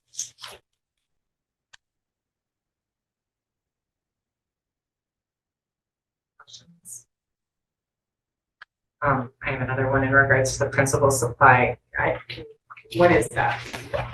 So all of our principals have a supply line item that pays for, depending on the building, for different things. Can pay for putting bulletin boards up around the school if you need some of those new things. Sometimes, and in some of our buildings, we have not always separated things like paper for the office out of into a separate item, so that would be included. Principal supply item, for example, within Green Mountain, includes funding for the graduation programs, for things, for awards, for things that the principal's office makes happen. And if I'm sure Joey and Dale could talk further about what they've used things within their principal supply item for already this year. And it's hard to be precise with that. You know, for our new principals, they're coming in looking at what was budgeted for them by the people who were here before. We go through and we look at, have we put in year after year more money than we wind up spending? Or are we putting in year after year something that we wind up needing to increase? And that's part of how we make adjustments from year to year. And that's strictly principal's discretion, or does that go to? That's all I have, sorry. And you know, some of those things will go through only in the sense that if they try to spend more than they have, then we have red flags raised within the business office about it. And we'll talk about, are you sure you really need that? And where are you going to find the money for that if you're overspending your supply? Okay. Questions? I'm just generally, I saw you doing a little math, but I was trying to avoid pulling up my phone. If we put all of the personnel cuts back in, what does the percent decrease? That's what I did. See, I thought so. Come up I with was the percent, guessing. but that's this was what the total, this is the amount if you put all the personnel back in, with the exception of the GM sub. I didn't put that back in Okay. since it's been vacant. Yeah. I don't know what the percent is. It goes down $432,561. Okay, so 100,000. That was for the ISS position, the STEM coordinator, the supplies, and the 4.7, moving the contingency from 4 to 4.7. Right, through the magic of Cheryl's spreadsheets, if we put the. She's gonna check my math. Right, oh. If we put the personnel items back in, did this include the building subs? Yeah, so we'd have to pull that back out again. But if we put all of them back in, including that, it would be a 7.63% increase rather than the 6.72. This is our bottom line. This is our bottom line. 1,704,006. Yeah, that's looking like the wrong number. Those commas are not in the right place. Thank you. 17 million, $46,334, and that would be a 2.49 decrease from March. At the moment, we have a 3.4 decrease. So essentially, it changes. Instead of doing a 3.4 decrease, we would be doing a 2.49 decrease if we put all those people positions back. Does that include the contingency? Yes. Yep. So what it What it wouldn't, what would still be out would be the reduction in the capital reserve, the reduction from the TRSU assessment, the benefits change for OPEB and unemployment. Let's see, the kettle drums, sorry, Alex. The reduction in the tech ed industrial arts supplies, the reduction in Dale's supply, the reduction in the guidance department equipment. It includes the savings that we are making because of the new hires at Chester Andover and the savings that we are likely to have when we fill the vacant Cavendish position.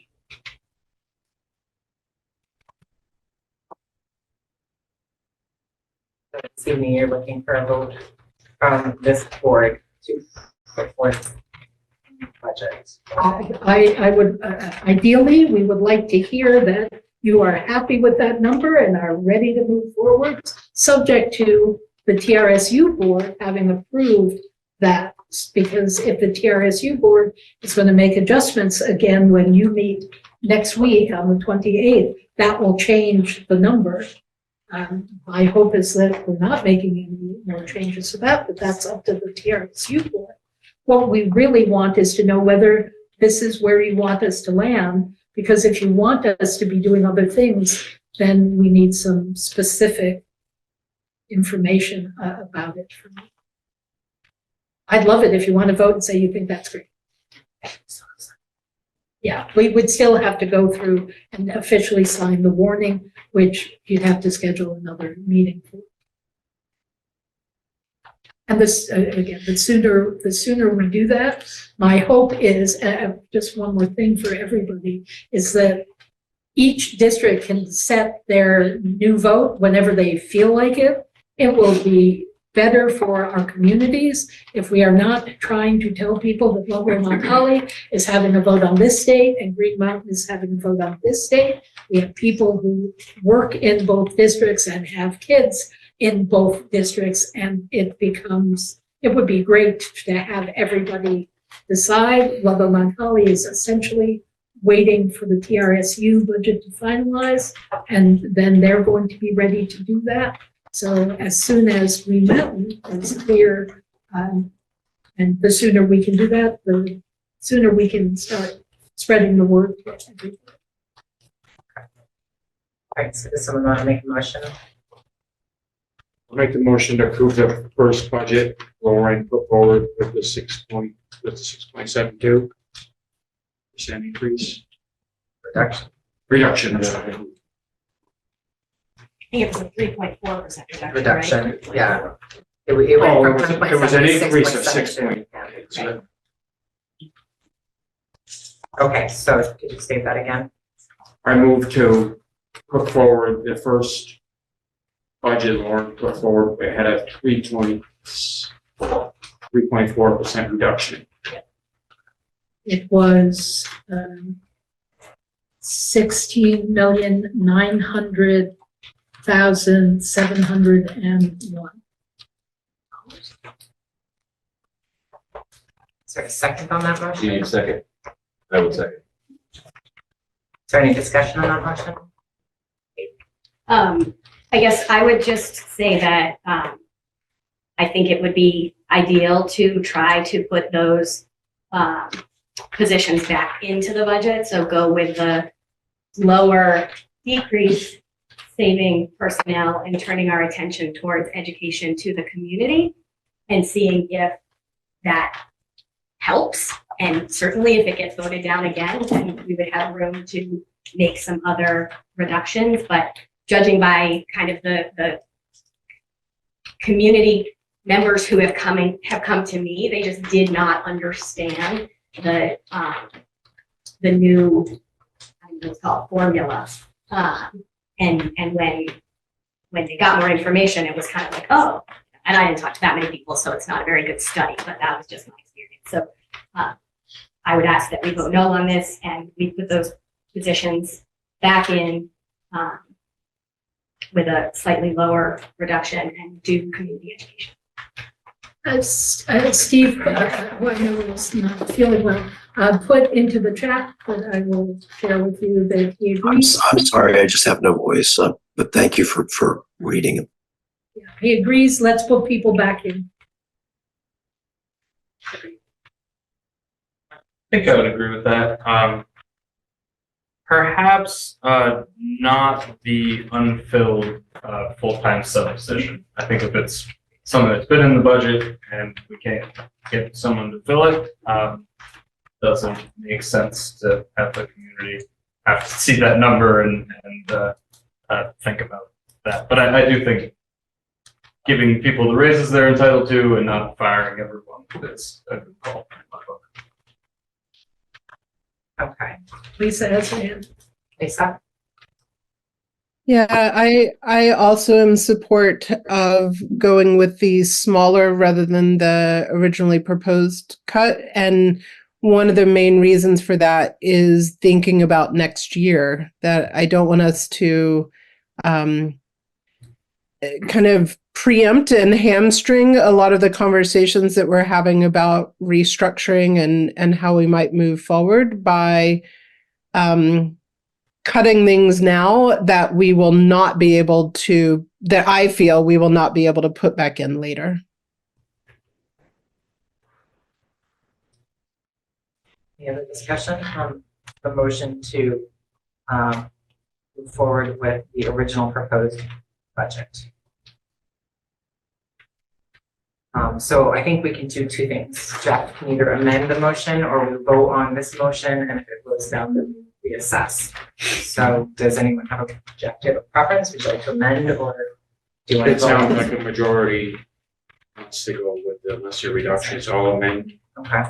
my original motion to go with the 49. 2.49. Without what Tuckerman Wonderly talked about with keeping the position that we did. Yeah, I think we need to be really filled. specific I think about we it. do. Okay. So the things that have been requested to remain in is the staff, except for the vacant GM. So we're in agreement with that. Continuing with the 4.75 for the non-bargaining. And was there one other thing that? The ISS position, the STEM coordinator and supplies and the So if it's all right with you, if I could I would like you to, read yes. the things that I think we are keeping, which would be that we are, let me put that differently, the things that we are reducing. So we are going to reduce 220,000 in capital reserve. We are going to reduce the 38,866 for the GM building sub. We're going to reduce the 77,061 for the TRSU assessment. We are going to reduce the benefits chain for OPED and unemployment. That's a state thing, which is $11,826. We are going to reduce the $5,000 for the kettle drums. We will reduce $2,500 for the industrial art supplies. We will reduce $2,000 for principal supplies. We will reduce $1,500 for guidance equipment. We will reduce the $56,243, the savings from the new hires. And we will reduce the $20,215 from the change in what we are proposing to budget for a position at Chester Andover, which means we are not cutting the ISS position at GM. We are not reducing non-bargaining salary increases from 4.75 to 4.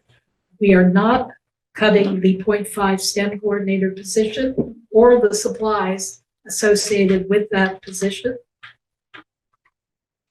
And that's what we're not cutting. So that is a reduction. No, we're adding back in $106,767. That makes the increase from last year, 7.39. It makes our budget 17,007,468. That is a reduction of 2.73 from the March 5th budget that we put forward. Maybe.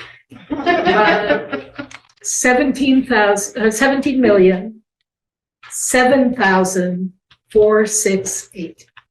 So 17,007,468. Okay.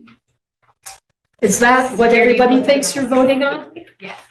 Everybody's clear on that? Yes. Okay, so we want to amend your motion. I will amend my motion to go forward the budget of $17,007,468, which is a 2.63% decrease.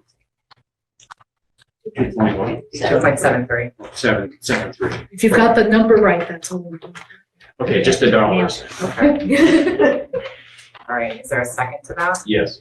All right, any further discussion on this? Okay, all in favor? Aye. Any opposed? Motion passes. So, Schedule warrant? yes. Okay. Before you move on to that, so the board just voted on Jeff's amended motion, or on his amendment. Oh, we need to vote, thank you, yes, Anne. right. Thank you. I got so excited. I'm channeling So we my voted. Michelle. Yeah, Okay. So now we have to vote on my original. yes. Now that you've amended it, Yeah. are you voting to approve it? So everybody approve the amendment. All in favor? Aye. Okay. Thank you, Amanda. So unless you want to wait until April 18th to sign that Warning. warning, we potentially could do it tonight.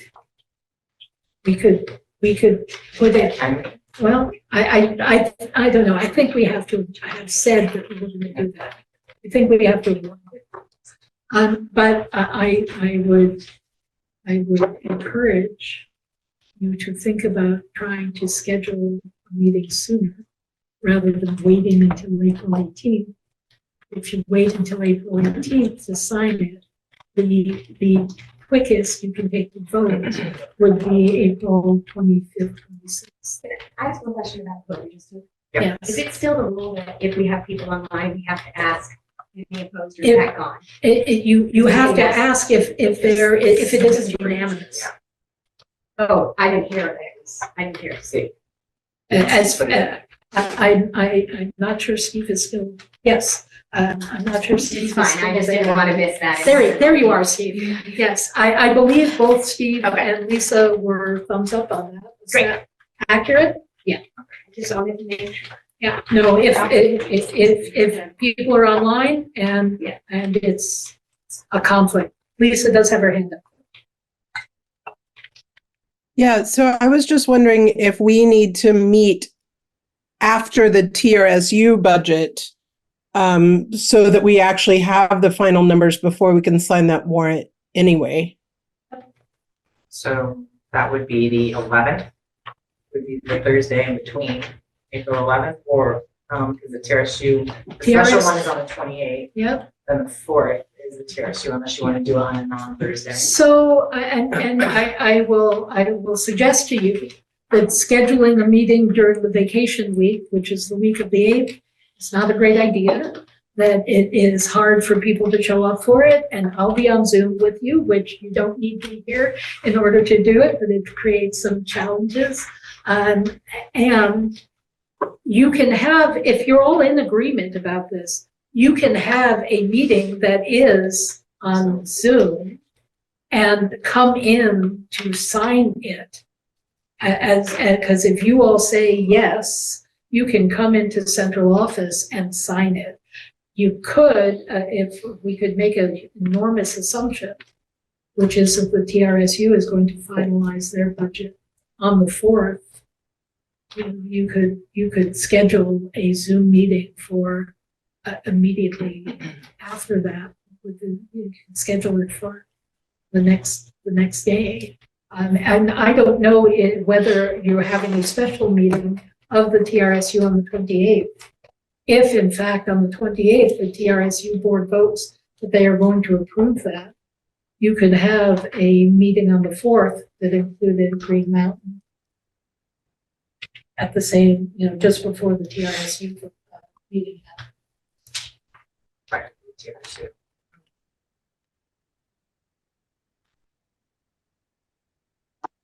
Yeah, that seems like a good idea to me, if possible, to meet on April 4th. And if everything has gone entirely smoothly, we could sign then.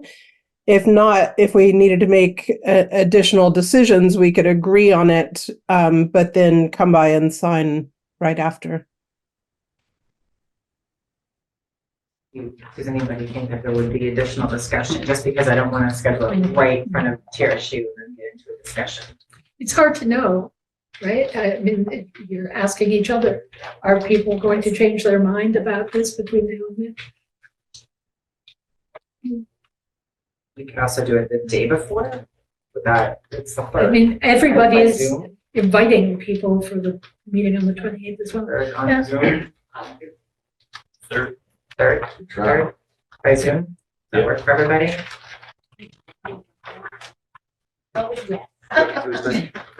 So why don't we, schedule a Zoom meeting on April 3rd by Zoom? 6 Wednesday. Does 6 o'clock work for everybody? I'm gonna be away, I'll do my best to resume it. Okay. Ludlow Mount Holly has actually moved their meeting to the second, April 2nd. They're hoping that the TRSU will have made their decision by the 28th, so that on the 2nd they can finalize their budget. Would be great if you can finalize yours on the 3rd. The rule changed to allow the continuation of not needing to have a physical location. It can be entirely on Zoom, but I would suggest that if that it's good if people can attend in person, that you do.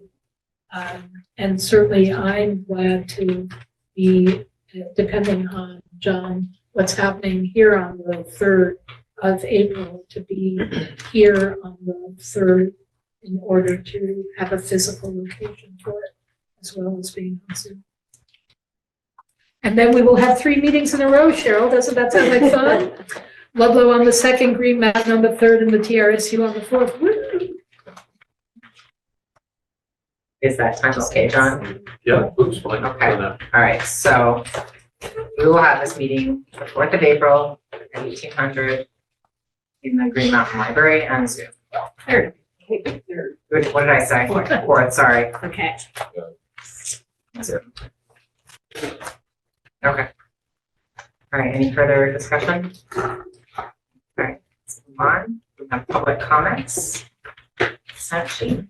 You want the sheet? Just announcing, I wasn't planning on talking this evening, but I just wanted to say that I think that you should have had public comment before you made a decision on the budget. I don't know how that works, but before you had a final decision on what your final thing was, you should have had public comment, in my opinion. The second thing is I'm not sure how long the state shell grant or shell game that they have going on with the students. But do you have an idea how long that's going to go for? So how long did the last equalized pupil system? Was about 15, 20 years? That's about how long it usually lasts. The new shell game? Well, you could call it what you like, but I Okay. would say the new weighting formula Okay. that the state is using, when they've done this in the past, it was in place, and we struggled to explain it to everybody, and felt as though we'd just gotten an explanation for it, and they changed it from equalized pupil to long-term weighted membership. And the last time they adjusted that was, I think, does anybody else know? I think that was 15 to 20 years ago. And it's such a disruption that in general, they're trying not to do it so. Okay, all right, next on the list is Wesley Williams. I'm gonna try to be quick. I know I was long-winded, but especially meeting at development. Obviously you see Andover makes it again in the one area.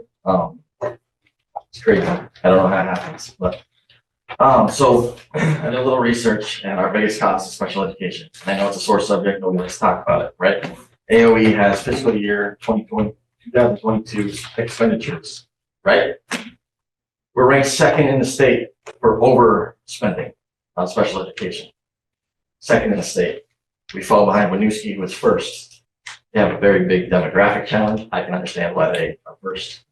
I don't understand why we are second. We spend 45-point-something% more than the average. That's a lot to me. We are 6% more than the third place school district. For comparison, Franklin West spends $1 million less than us. They have 316 kids on special education. We only have 222. And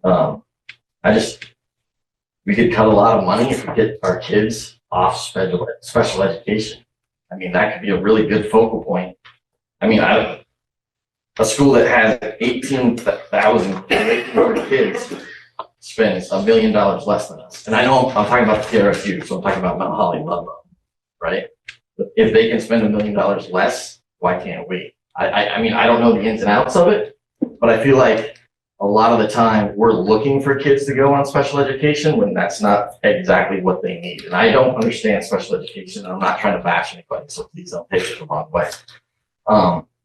But if we're spending 45% more than the state average, to me, that's a problem. You might want to look into that. We've been in the top 10 for years. I think 11 for like 6 years. We've been in 11th place like 6 years ago or something like that, but we've been in 7th place. So for us to jump from 7th the year before to 2nd place, and I obviously don't know what we're at now, it just seems crazy to me. We don't have a lot of demographic problems like Winooski has. And I know there's a lot of other rural districts in here that spend way less than us. I don't even know where to begin with it, but it's a huge problem in my eyes.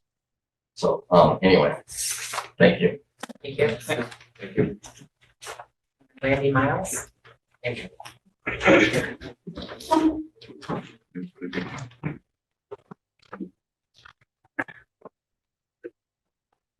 Randy Miles from Chester. I'd like to thank Wes for bringing up some of that stuff. Very useful and logical stuff. And it's, you know, things we really should be focusing on. I'd like to ask this board why we did change public comment to later on in these meetings. It does us no good to be able to comment on something after votes been made with decisions like this.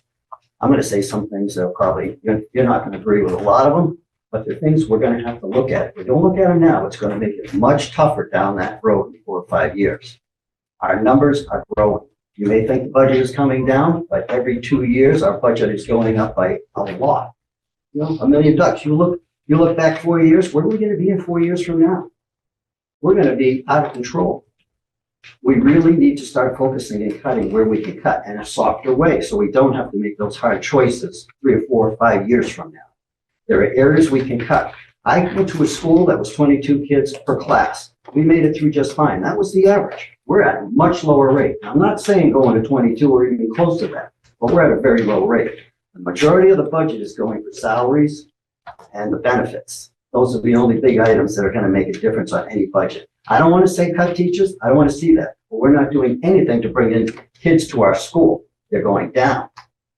We either have to compete to try and draw in more kids, which means turning our image around to attract more families and kids saying, yeah, we want to come here. And I think we should be doing that. I think we got a changing of the guard that is a good point in doing this. And I think it's going to work its way, hopefully, to a better position for our school. But really, I think this budget really needs to be cut more. We're getting hammered, us, the taxpayers, every which direction. It's not just the school. It's not just the state. It's everywhere. It's getting hard to make ends meet. I want every kid, whether it's an IEP kid, whether it's a top student, to get the education that excels them. but I need the money to be spent in a reasonable, profitable way that makes sense and goes directly to those kids. And thank you. Thanks, Randy. Thank you. Okay. There's a hand online. So which you can't see. Beverly? I don't know that right now. Hi, I just wanted to say, first of all, congratulations to the new board members. And I, to the ones that were there last month, I posed a question to the new principals. And the chair told me that I needed to ask them direct or go to them directly, that we couldn't have any back and forth. And I just wanted to let you know that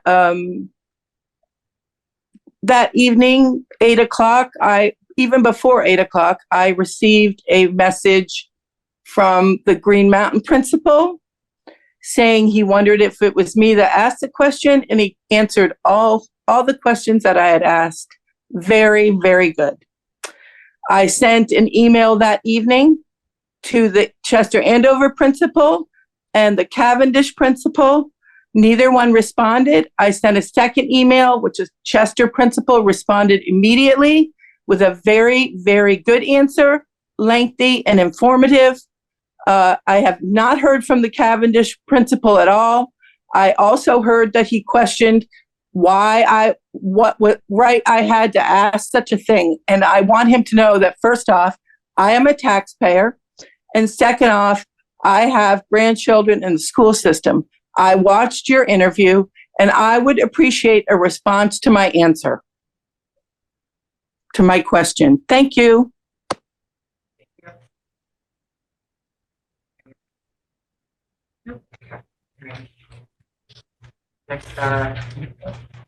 Next item is new business. So it's going to be discussing the building space at Chester Andover Elementary School. Covered that. Well, I actually have a question. I did what Scott did, and yes, Chester Andover is overcrowded. We know that. And every bit of space is being utilized. But despite that, the kids are happy and engaged and learning. And I was really blown away with the atmosphere in terms of how engaged everybody was. And everything that was going on was productive learning. And kudos to everybody in the school. The second point I want to make is, what's our lane here? The administration are the people who are running the schools and making decisions about space and how to address that. The board hires the administration to do that. So I just want to understand whether we're not overstepping where we belong by even having these discussions about the ways, about the space issue at Chester. The only reason I brought this up was because Joey came to a meeting here and he said that there was a space issue there and they invited us all down there. And I'm pretty sure Steve Brownie went, I went. I just because of those lanes that we're supposed to be in terms of who makes decisions. And I was thrilled that I went, and I was glad that you brought it up, and it made me go and just made me realize how much I miss being in an elementary school. So getting hugs from kindergartners, that was like the highlight of my day. Anyway, I just want to make sure that we're not stepping on the toes of the administration when we're talking about certain things that I don't think are in our lane. Are you specifically talking about the short-term like overcrowding, Yeah, also outside of the yeah, restructuring. Yeah, no, the restructuring is a much bigger, more important issue. I'm just talking about trying to figure out, I mean, Joey's done a wonderful job of, yes, kids are in closets, it's true. But she's made use of every closet there is, so, and everybody seems to be functioning well. I appreciate that, and I also appreciate that it is not outside of the way to be concerned about it, to want to go and visit, to look at it, and to offer assistance. That is the role of the board. What I hear from Lois is some sort of a direction to the principal that this is what you ought to do in order to fix the problem would be an overstep. And that we did some talking about things along those lines at the restructuring committee, but I do think that we wound up in the right place by the end of it, which is, again, appreciate everybody's involvement. The idea of visiting the schools is a great thing to do, so that when you're talking about where you think we want to spend more money or not spend it, but I also appreciate the recognition that Joey made great decisions about it. And if her looking at all of that had been, we need to have something else in place, we would have been acting on it and then coming to you to see about paying for it. Is there anything else that anyone wants to bring up about this issue? Our next reconstruction meeting is July. The end of April. Yeah, it was a different date. I just wanted to put it up for that. What was the date? That's the thing to do for sure. I think it was the 28th. The 25th. Oh, the 25th. Yeah. April 25th, which again is a whole board committee. And there's a. Here. No, what did we No, decide? I think that'll be we a didn't capital. decide that. I think that'll be a cabinet. Cabinet, there's a I trust thought we or- were back and forth between the Yeah. two schools. So that one was. That's right, you did. She did it, yeah. So it'll be in Cavendish. Right.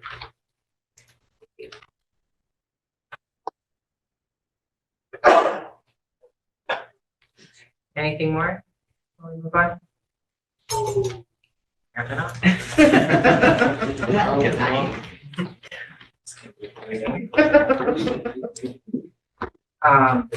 Okay, so now we have a, let's see, 6, 7 first reads. Did everyone get an opportunity to read them in the agenda? Okay. Does anybody have anything to bring forward for any of them? Changes to recommend the policy committee?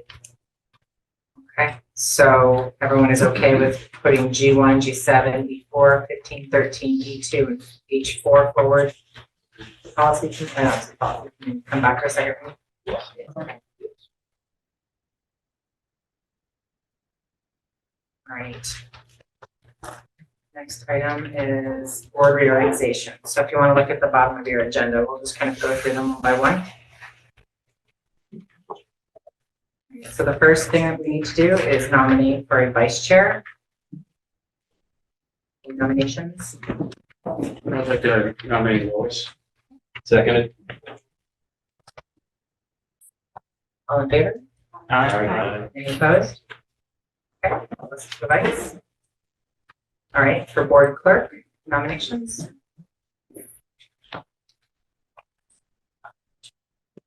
It's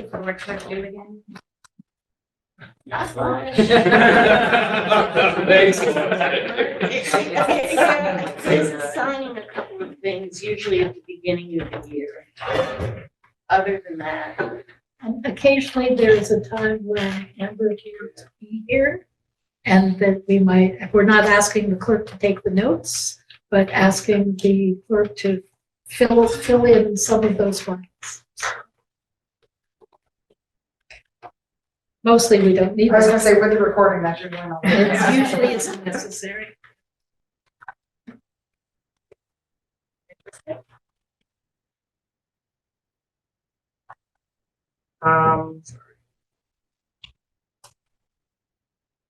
Really? No one's interested? I nominate Katie.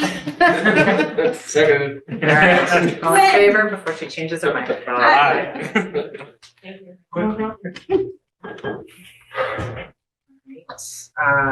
Next action is to adopt our code of ethics. Sorry.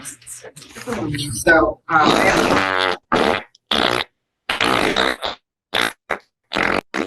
Yeah, thank you. and I did. I have a little bit of a scratchy throat, so I would not like to read this out loud. Most of you have already read it. I would like, pass it around. Please read it, and if you agree, sign.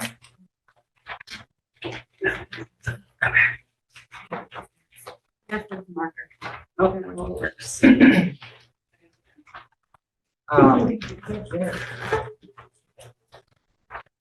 Do you like me to wait until people sign and would you like me to continue on? It's up to you guys. I would suggest that while we ask everybody to sign, we usually take a vote that you are adopting the code of ethics and then signing it. And of course, when you speak. So I'm actually saying, so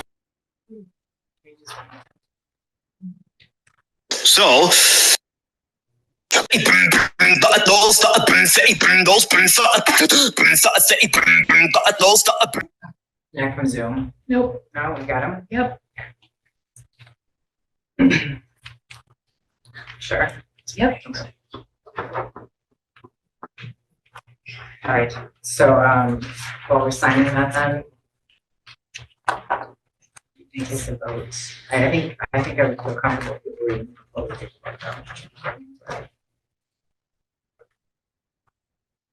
What did you say? I I'm couldn't. sorry, process. I would prefer that everyone actually read it before we take a vote on adopting it, so. We can move on to the next one. Yeah. So once everybody has looked at it, you're going to take a vote to adopt it.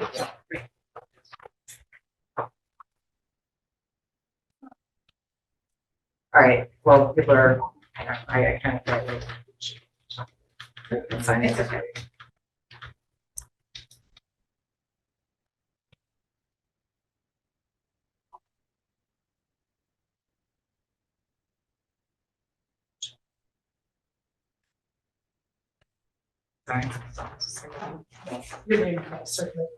Yeah. Right? Okay.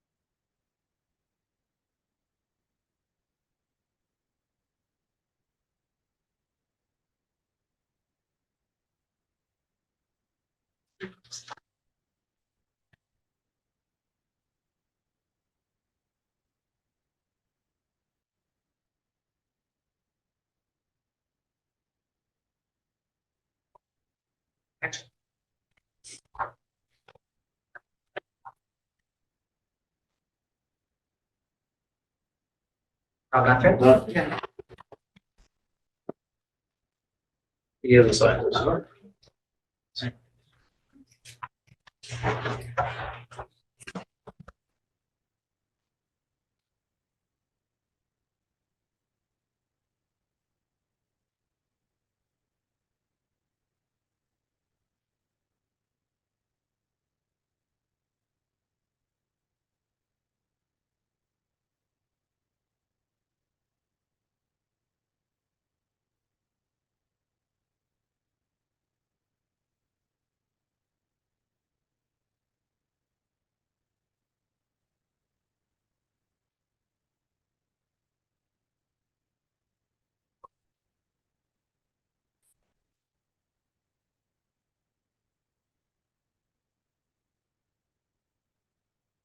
We've all signed. Take a motion to adopt the Vermont Code of Ethics for school board members.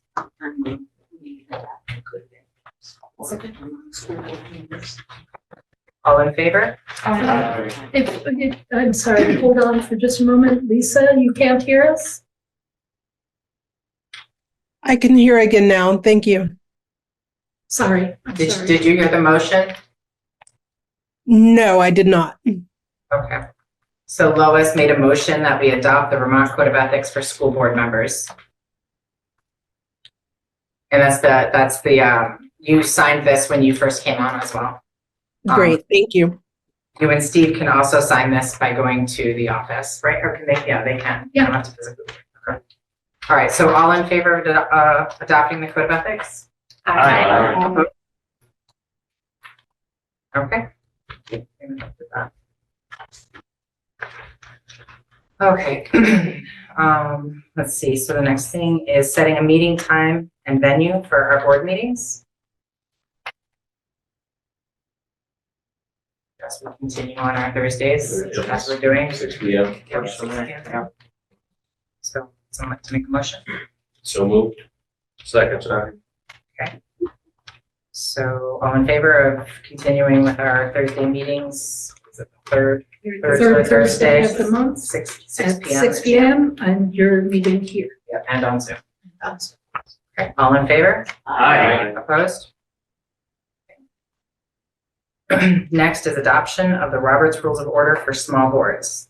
I'm sorry, Did is I jump that, over one? no, you didn't, but you had said earlier that you wanted to talk about time limits, and I wasn't sure when you wanted to do that. I added it to underneath the board rec reorganization, so it's D. So it'll be after okay. this. Sorry. No, that's fine. All good. So adoption of the Roberts Rules of Order for small boards. So we're currently not operating under small boards. The biggest distinction would be requiring a second. So we can either go back to doing small boards or continuing with what we're doing. Have any opinions? Okay, so not the small boards. I think it looks well the same. Okay, all right, so we will adopt Robert's Rules of Order as written. With 12 edition. Okay, any further discussion? All in favor? Aye. Opposed? I'm sorry, who made the motion? Second. Katie and, Yep. Okay, thank you. all right, and then next action is to appoint warrant signers. So my personal opinion is I think this actually should rotate through people because you learn a tremendous amount about the spending if you're signing warrants. So I don't know if someone hasn't done it or if it would be something our new members would, want to do. It entails going to the TRSU to sign warrants, which are our expenditures. It's once, twice a month. It's usually on a Friday, but they're pretty flexible. They're open early. Yeah, sometimes they will leave things for you if needed. So if it's something you'd like to consider, if not, if there's anyone else that would be interested in doing it. I think it's really good for. How flexible are you? Yeah, that would be kind of question, but I'm happy. So do you want to answer that? Because I don't want to answer for you. How flexible in regards to timing for signing? I think you've been pretty flexible. It's generally very easy for us to work out having somebody there early. Okay. It can be harder to work out having somebody there. Our sort of front desk people are leave by 4. But Cheryl is unhappily, I say, she's happy, I'm not. She is frequently there much later than that and is willing to be flexible about it. If you were looking to come in very late, that would be an issue. But we can usually work out somebody to be there up until 5 sometimes. I was also going to say a lot of times because my schedule is pretty tricky, she'll bring them here so they can be signed at a meeting. Okay. I would maybe suggest like the first time or two just going there because if you have questions, then you can ask staff at the time you're signing. I think I would do it. And should have 2. So I don't mind doing it, really depends on the flexibility. Early for me, as far as getting to Ludlow and still making work. 5:30, 06, is that? Yeah, no, that's probably a little too With my early. commute, that's early for me. I can back up if need be. Okay. All right, well, I'm willing to back up too, so. Okay. So myself, Melissa. Okay. Right. All in favor of Tuck, myself, and Lois being warrant signers for the jam board? Oh, sorry. We need a motion. Oh, yeah, you kind of do, yeah. I make Somebody that want to make a motion. motion? I make that Second. All in favor? Aye. Opposed? All right, now appointing a recording secretary. Spice things up a bit. Okay, and I will move that person. It is already. So we were appointing a recording secretary. I need a reminder of what the recording secretary does. Oh, Amber's. I make a motion, I think. Got it. Okay. So all in favor of appointing Amber as our recording secretary? Aye. Opposed? You can write an enthusiastic aye. Okay. All right, appointment of board representatives. So the first one is the TRSU board. So we have 3 representatives and in general, the board chairs. Yeah. That's a sort of automatic, but beyond that, Adrian?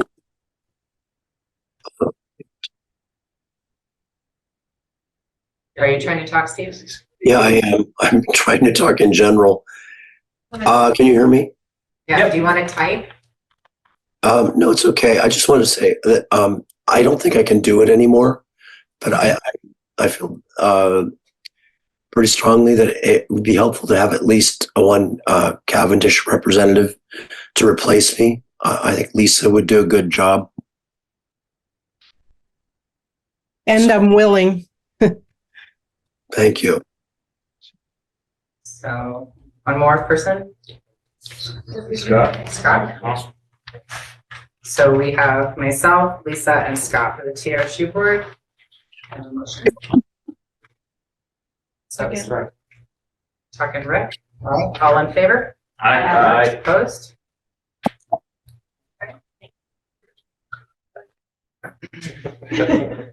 right, and then at the That was like that. I'm sure. so that was you, Lisa, and Scott.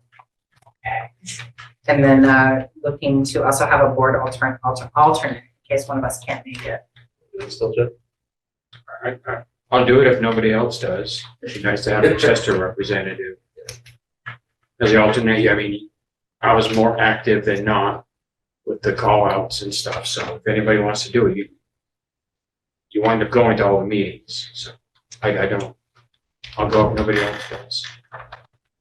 Well, we appreciated having somebody who was in attendance when the alternate shows up and somebody else doesn't. It makes it makes it sure to have rest. The other side of that too is even though you're there as an alternate and may not be able to vote, you still get a voice. You're still able to contribute to the conversation. So, okay, so I'm not seeing anyone else interested. So Jeff?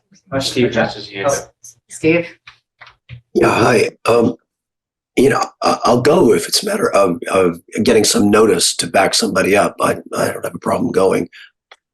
I'm trying to arrange my time a little better now.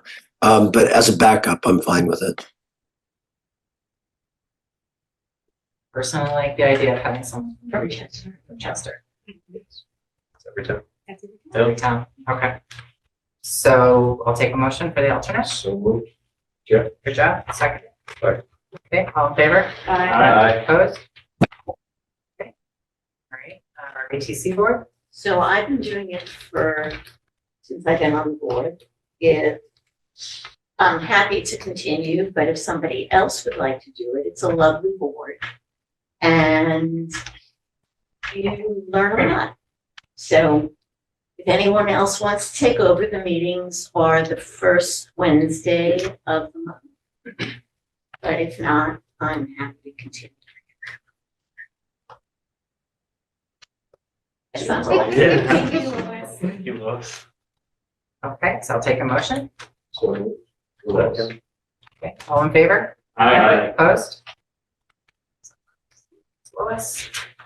All right, for the bargaining council, and I'm probably gonna need a little direction for this one. Is it just one or is there multiple?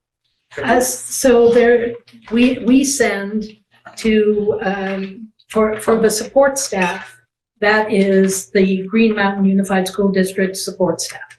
And we generally have at least 2, we've sometimes had 3. And because it is just this district, you can put as many people in that as you like. We usually have 2 or 3. For the teacher, because that is both districts, we send 2 representatives from Green Mountain and 2 representatives from Ludlow Mount Holly to that. And the teacher the teacher contract next year will be the 3rd year of a 3-year contract. So that bargaining procedure will start somewhere around the end of October, November. So most years, there are 2 years when being on the teacher bargaining council doesn't involve very much. Next year, it will involve a series of meetings between November and usually somewhere around March or April. The Green Mountain support staff, though, will be in their 2nd year of a 3-year contract. So being on that board, it's important to have people in case something comes up, but that one will not likely require so much. They won't be bargaining for their new contract. Does that make sense? Yep. So currently, according to our committee list, who's sitting on the support staff bargaining is Rick, Katie Murphy. Continue. I will continue as long as there's nobody else that's interested in it. Well, and we could add a 3rd if there is, or stick with 2. Anybody else interested? Excuse me. Okay. All right. So I'll take a motion. You're saying yes. Okay. Take a motion for Katie Murphy and Rick to remain on the staff support. Second. Okay. All in favor? Aye. Opposed? All right. Well, thank you. And then for Lawyer's the good. bargaining council, we have currently just Lois listed. So it would be good to have and Lois, would you like to continue or? Yeah, no, I actually enjoyed it. So is there anyone else that would like to sit on that? Hand up. Lisa?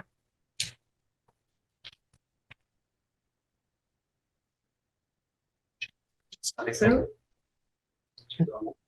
Can you Go ahead, Lisa. Oh, now I can. Yes, I'm willing and would like to serve on that council, the teacher bargaining. Okay, so I'll take a motion for Lisa and Lois. So- Okay. All in favor? Aye. Opposed? Okay, so that's Lisa. All right, and then, so I have a couple of thoughts on this. We can talk about this now. And then if people want to just kind of think about their scheduling and what they're willing to do for populating committees and assignments. I was thinking, so our community outreach, we didn't really do anything this year with it. So I didn't know if we wanted to revisit that or combine that with something. How do we get more information on what other boards do in that respect? Reach out to the other boards. Just to, what do they do? All right. It's information. I think my best suggestion would be for Yes. somebody on that committee to call other boards and ask what's going on there. So that one, I just wanted to make sure that we still wanted to commit to that one. The finance committee is an all board committee. We are expected to be part of it. We now have a new line item we're going to talk about our budget at every meeting so that we're not behind the 8 ball every fall. So I didn't know if we wanted to just kind of technically get rid of that one because we're going to be doing it at every meeting. And then when it comes time for budget discussions, we will just have additional meetings. Does that make sense? I just feel like it's kind of. And revisiting and not revisiting, but just the outline of the over 5,000, what Cheryl's been doing in the past. If there's something that comes up, she brings it up immediately. Yeah. Yeah. And I think it will be just for us to kind of maintain, I think, more of an in-depth look at the budget. Because I've only been on a few years myself, but I feel like every time the budget comes up, we're all going, well, what's this? What's that? What's it? So during the year, we can be educating ourselves. I also spent a tremendous number of hours, you know, reading up on the budgets and the formulas and that sort of thing. So it might be something we can, a little bit of board education during that time too, so that when we get there, we understand the formulas, we understand, you know, what's being discussed instead of just being involved. So what do you guys? I think it's great. All right, so I'm actually just gonna X that one out because we're all gonna be doing it every month. Okay. This is something I like, so I'd be more than willing to do it, but I'm just a little bit of a geek like that. I would love like a legislative watch committee. Like, there's a lot of, you know, bills that are proposed that we don't care about until they pass. So it would be good maybe for one or two of us to be paying attention to that, so we can be having discussions. If we feel like we need to act, we can be vocal prior to the votes. I think that's great. That's a great idea. Is there any conduits then when they take testimony on bills? I'm sorry. Like, does anyone from the board go testify when they're considering bills? Like, do we have a mechanism? Not thus far, in place which for is that? kind of what I'm hoping to create here as a more active legislative. When, well, yeah, but when things come up and the people are actively looking for input, you will frequently see invitations for that, which come through the Vermont School Board Association, because the legislature will contact the VSBA and say, we'd love to hear from school board chairs. They'll reach out, we will be on a mailing list and get that information about it.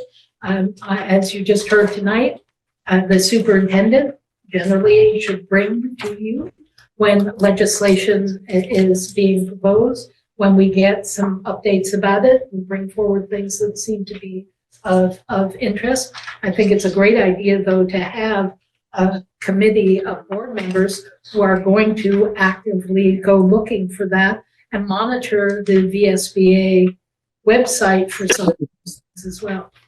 Steve has his hand up. Steve? Lowering hand, starting video, unstable to start video. I'm sorry, I had a couple. I think I get it. Can you hear me?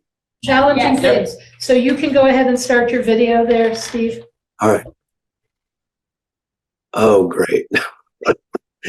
So, yeah, I'm very happy to follow legislation. The VSBA usually asks for chairs to participate when they have hearings and stuff. A formal committee, I think, would be welcome. I think that could probably come in through representatives and not necessarily the VSBA if something's really hot. I'm sorry, I really can't speak. I'm going to stop speaking. If you need to. I like Scott's idea. I think a minimum of 4, 1 from every, but I'm happy to have anyone that wants to come to the committee. I don't think it needs to be limited. The more involved we are, the better. Yeah, if we could be proactive with the legislature, the better off we are. Okay. It's a great idea. All right, so everybody want to? No pressure. And again, you don't have to answer. I just wanted to have this discussion, and if people want to email and just say this, you know, your list is right on your agenda. So if you just want to say, I want to be on these. And the only issue with, if you create it as a committee of the whole, is then you, well, no, they all have to be warned. But when you have decided how many people are on the committee, you then have to have a majority in order to have a quorum in order to decide anything.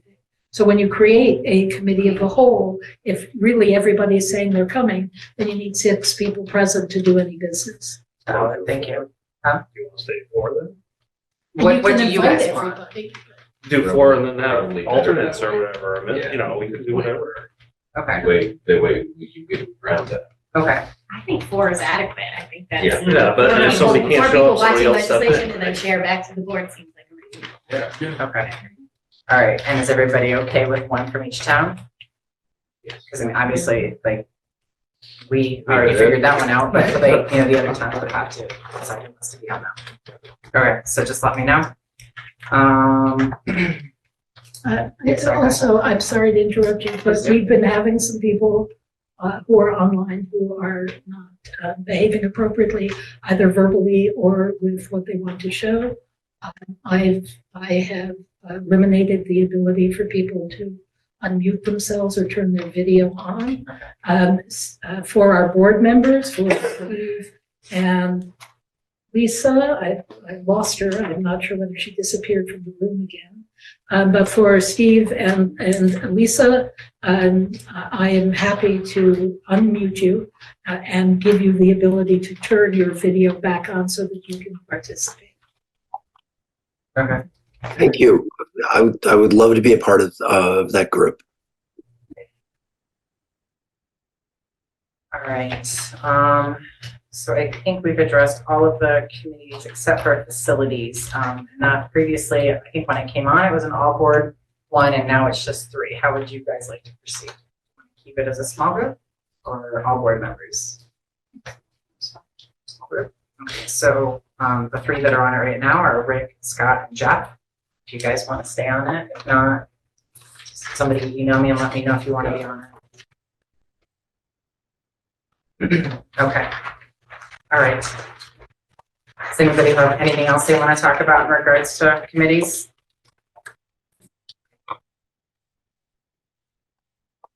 So let's see. I think I've lost my sheet here. Can we go back Yeah. a little bit? Can we look into the Where are we going back to? how we take bids? So would that be under facilities? Yep. Do you want to? Well, we can just do it. I guess we can do it as a committee. Yeah. Okay. We can also, you want to, we can add it to the future agenda items. Yes. We can do that. How we take bids. I'd like to see how we take bids on. State law. Yeah. What? We have to follow state law. Okay. So we'll just find out what the state law is. Yeah, what's that stipulation basically? That's all. Glad to share that. Yep. Anything over $500? Yeah. Is anything over 500? No. Or 40,000. So anything under 40,000, you can take one bid.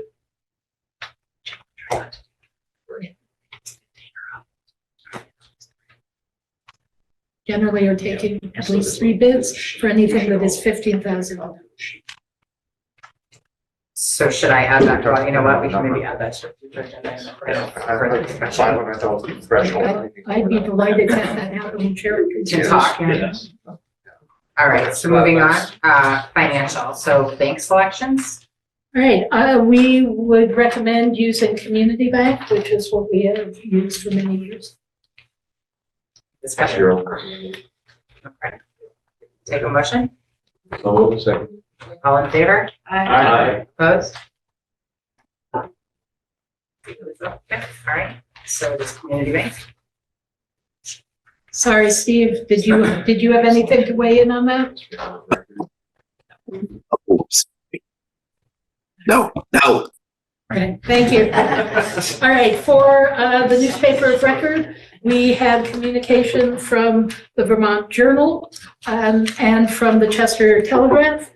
The Vermont Journal proposes the rate of $14 per column inch for all legal and health wanted advertising. They will place all health wanted advertising in the health wanted section. Legal notices are placed on their website, www.vermontjournal.com, free of charge when your notice is run in print.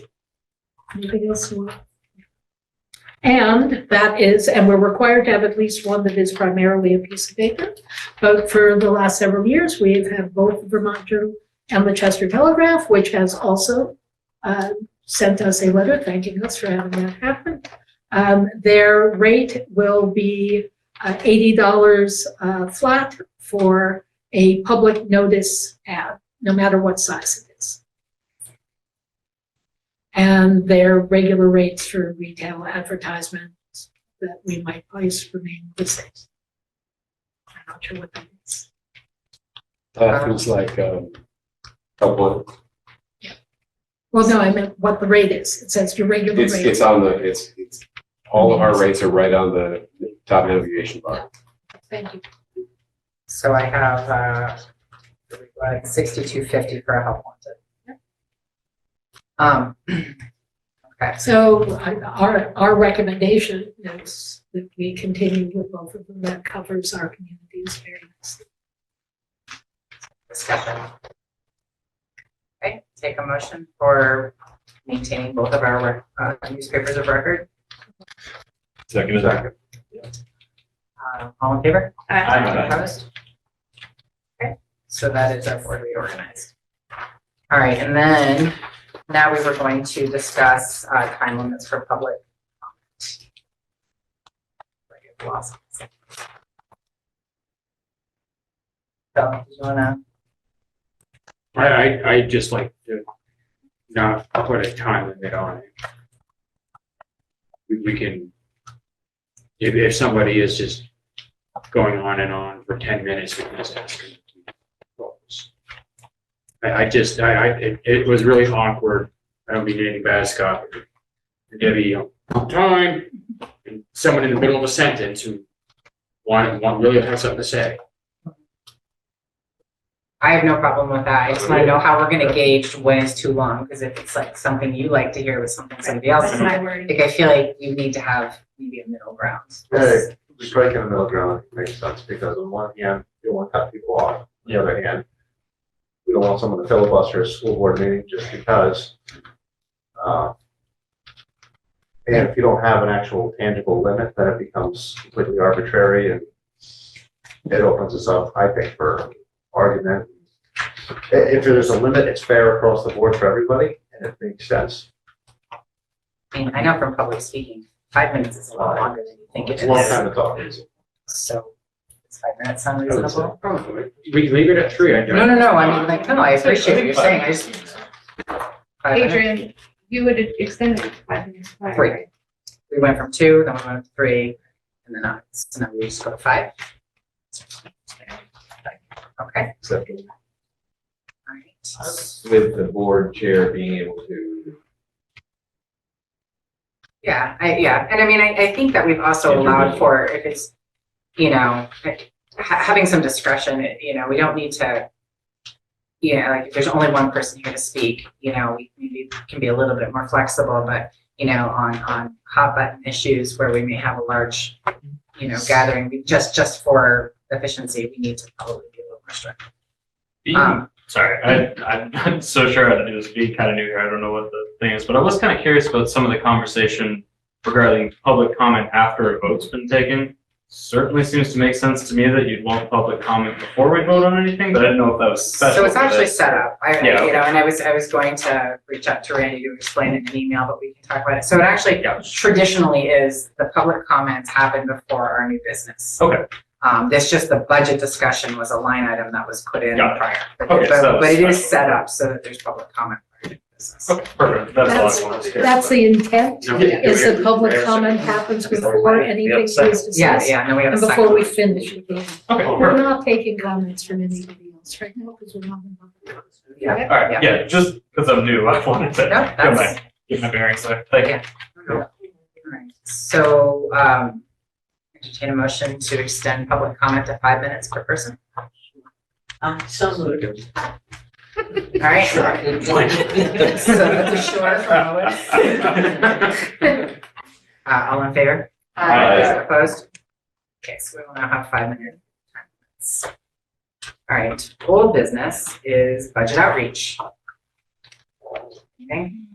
Well, as we started to talk about it, one of the things that I know is valuable is having discussion happen not only at our board meetings, but we have a number of people in our communities who don't come to the board meeting, school board meeting, but go to their town board meetings. And that having somebody speak at the town board meetings to explain the budget is a valuable thing. I think trying to make sure that that happens would be great. And to the limits of my schedule, I am happy to do that if there is a board member from that town who is also going to be there. I think it is important that when we are presenting this, that board representatives are there so that the impression isn't that it's my budget. That we make a proposal, and once you accept it, it stops being my budget. It is now your budget, and it is important that you are there to tell the story of it too. could we condense it into, in addition to doing something like that, at least for me, like a one-page Absolutely. fact sheet about this, Yep. this is the budget proposal? Especially now after one's been voted down, we're gonna, float a second one. Yep. Even a side by side. I want, like, so we can give people the specs and what we're actually talking about. We can do that, and it's relatively easy to put out a document that says this is what the budget is. Our problem this year has been, what is the explanation for why it is not raising your base tax rate to have this kind of increase? And I'm not sure there is that we've tried to turn that into something that is less than 10 minutes of talk. Less than confusing. And it's complicated, and it is difficult to try to explain that in a way. I mean, that chart that I was showing, that Cheryl put together, that shows what the CLA is, what the yield is, what it was from one year to the next, that's the condensed version of it. Without an explanation of it, it doesn't always make sense. So I'm glad to try to give people talking points about it. I think we did that actually, and Lisa made use of them when she spoke. But I get, if we condense it too far, then you wind up not being able to explain it. I do think we're in a different place on a revote than we were to go through it. So when we think we need to go to the select board meeting, and if you were going to go and want to, can we kind of, if we know in advance, we could, I think all of us would be willing to take a turn. Great. Because it's not something that you have to do at every select board meeting. It's only when something about. And we will struggle a bit at this point with the timing of it, when some of our select boards don't meet multiple times in a month. Am I correct about that? That it's like Andover meets once? Twice. Yes, Baltimore has once. And I know Chester meets twice. Cavendish meets once. So trying to make sure that when we have decided on what we're doing, and before our vote is scheduled, we may or may not be able to get in front of all of the select boards. So I would welcome suggestions for other things and places to go in order to explain it. I went to the Legion that about the bomb. However, the invitation to come and talk about it was happened after the vote had occurred, and I had not been on top of there being a sort of newly created Chester Development Board that had a lot of business owners there. So I can certainly reach out to them to see when that's meeting. I think that is a place to talk with people as well, and you probably have better suggestions than I would about where townspeople in different towns are in order to hear the message. Eclipse parties, for sure. I think that, what about doing like press releases and, even recording a video of the kind of the high points of the new budget, but also of the new funding formula, and blasting that out on social media platforms. You could make a TikTok video on. Yeah, absolutely. I think parent-teacher groups, we should go to parent-teacher groups. We really want The parents. PTG group would be a really good idea. In previous years, Cheryl and our previous superintendent had done some of those recordings that Human Soccer TV put out. And we can certainly, once we can go and do those, we can post them, and again, they will not be things that say yes, they'll be things that explain why information, why this is what it is. I believe Andover has a meeting this coming Monday. I Monday? think the school, there is a topic about the school. I would know better because I think he posted it. Yeah. That's 6:30. Do you have a date for the vote? Yeah. I can email you that. We will have to have an informational meeting. The informational meeting has to happen at least 7 days prior to the vote. And I have to go back, and the numbers are a little different with the revote, they're shorter. I don't think that we are, I remember there being a 5-day thing about something, I can't remember what it is. But once the public notice has been given, that's the signing of the warning, the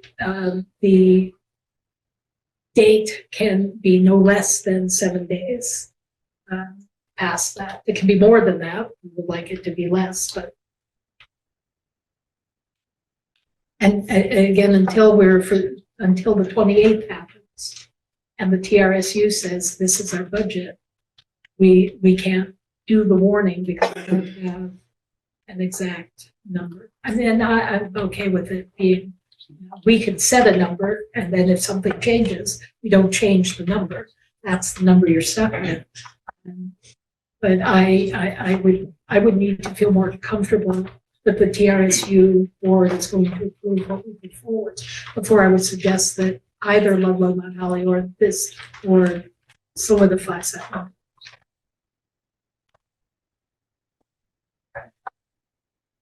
Having said that, it's the so Monday the 25th is. Yes. Yeah, it's Monday the 25th at 6:30. 6:30 at the town office. South Clerk's office. And there is a school section there. Yeah, down old business down the agenda is budget restructuring. I think that's possible for me. If you do a But- video or whatever, Yeah. I can play it for the whole. We'll make sure there's something that can be there. Okay. Any further discussion? Next item is future agenda items. So I've got bid process. Yes. Okay. Is there anything else anyone wants on the agenda? Okay, sorry. I would love sometime in the near future to have a presentation on special education funding. I think that comes up a lot, and I think it's important for us to have a real understanding of how those budgets are set. Where the money goes.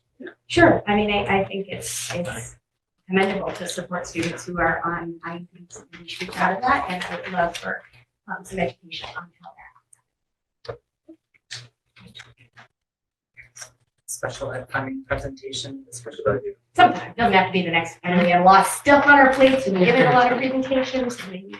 The April meeting is also when we generally do our discussion of non-bargaining unit raises and our principals' contracts. So there will be an executive session that will happen at the end of the April meeting for those. Do you want to do this in May? It's fair. Depending on when we meet and we talk about what else will be on the agenda, that will be a decision about how long you want that to be. And I would have to have some conversations with Mary about her availability. Okay, all right, so TBD. All right, anything else that people want on the agenda? There are no hands. All right. Next item is our final public comment session. All right, so. Just have your quick. Is there anyone in the gallery that wants to speak first? Randy. Randy,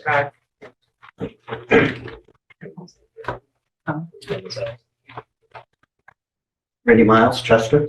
I want to thank you tonight, the board, for increasing public speaking. That's great. That's a great solution for all this.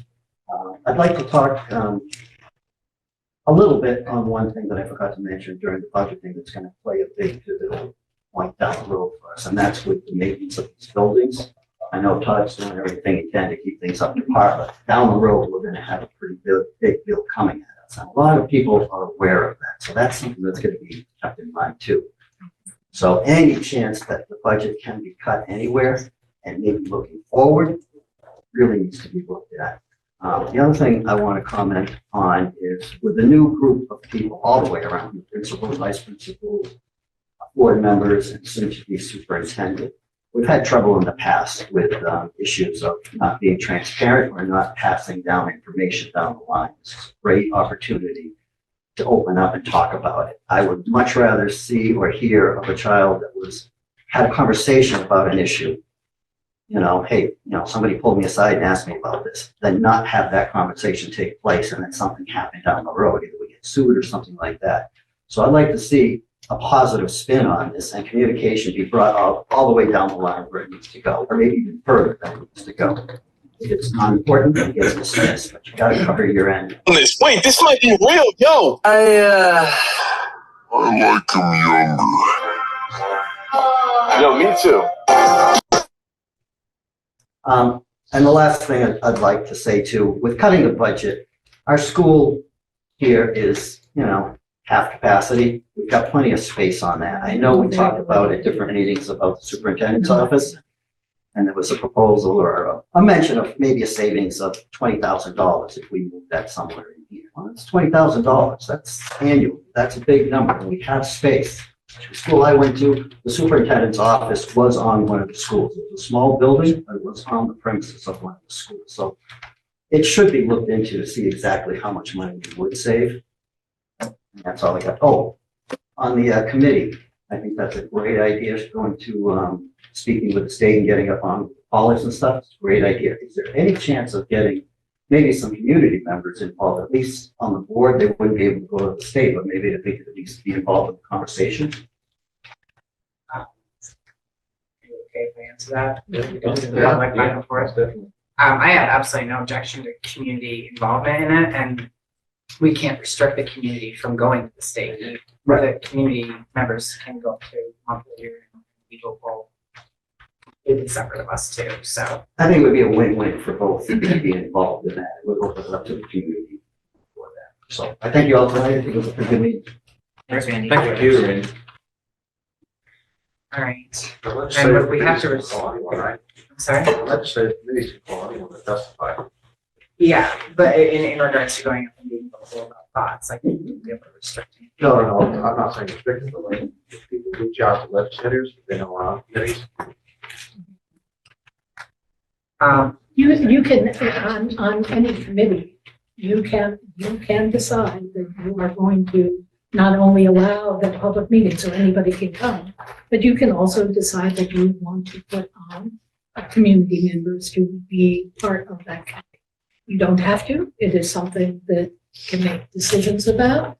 And considering though that when you put people on your committees, you want to make sure that you are making those opportunities available in a fair way. And also that as soon as you have put somebody on the committee, you change your board number, so that you have to be careful about that.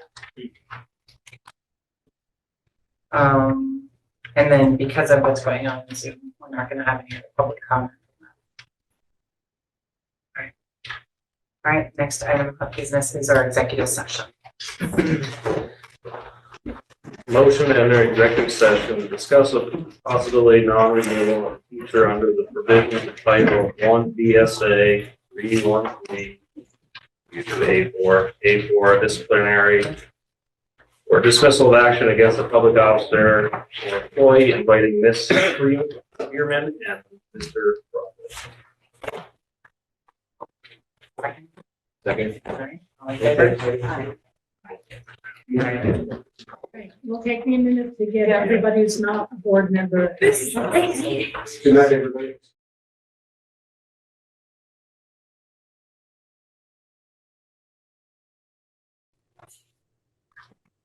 Sorry.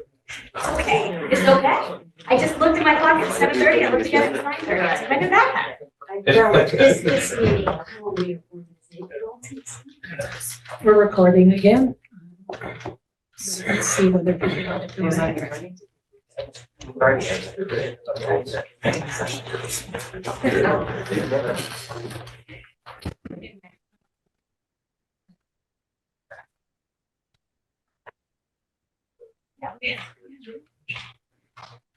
I thought. I see you didn't get one. So everybody's present? You ready? Okay, so this board is making a motion to accept the recommendation of the superintendent and principal for the non-renewal of the teacher contract of Dylan Glunt, and instruct the superintendent to send a letter of non-renewal to Mr. Glunt. Alright. Any discussion? No? Okay, all in favor? Aye. Opposed? All right. Now, all we have left is our regular meeting dates for our next meeting. It's been changed, so it'll be April 3rd. This is not a regular meeting, I'm sorry, it will be a special meeting, which will be April 3rd, 2024, here and on Zoom to discuss the budget.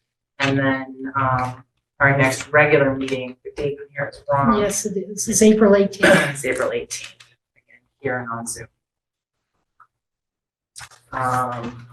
Motion to adjourn? Second. All in favor? Aye. We're adjourned at 21:39. Thank you, Steve.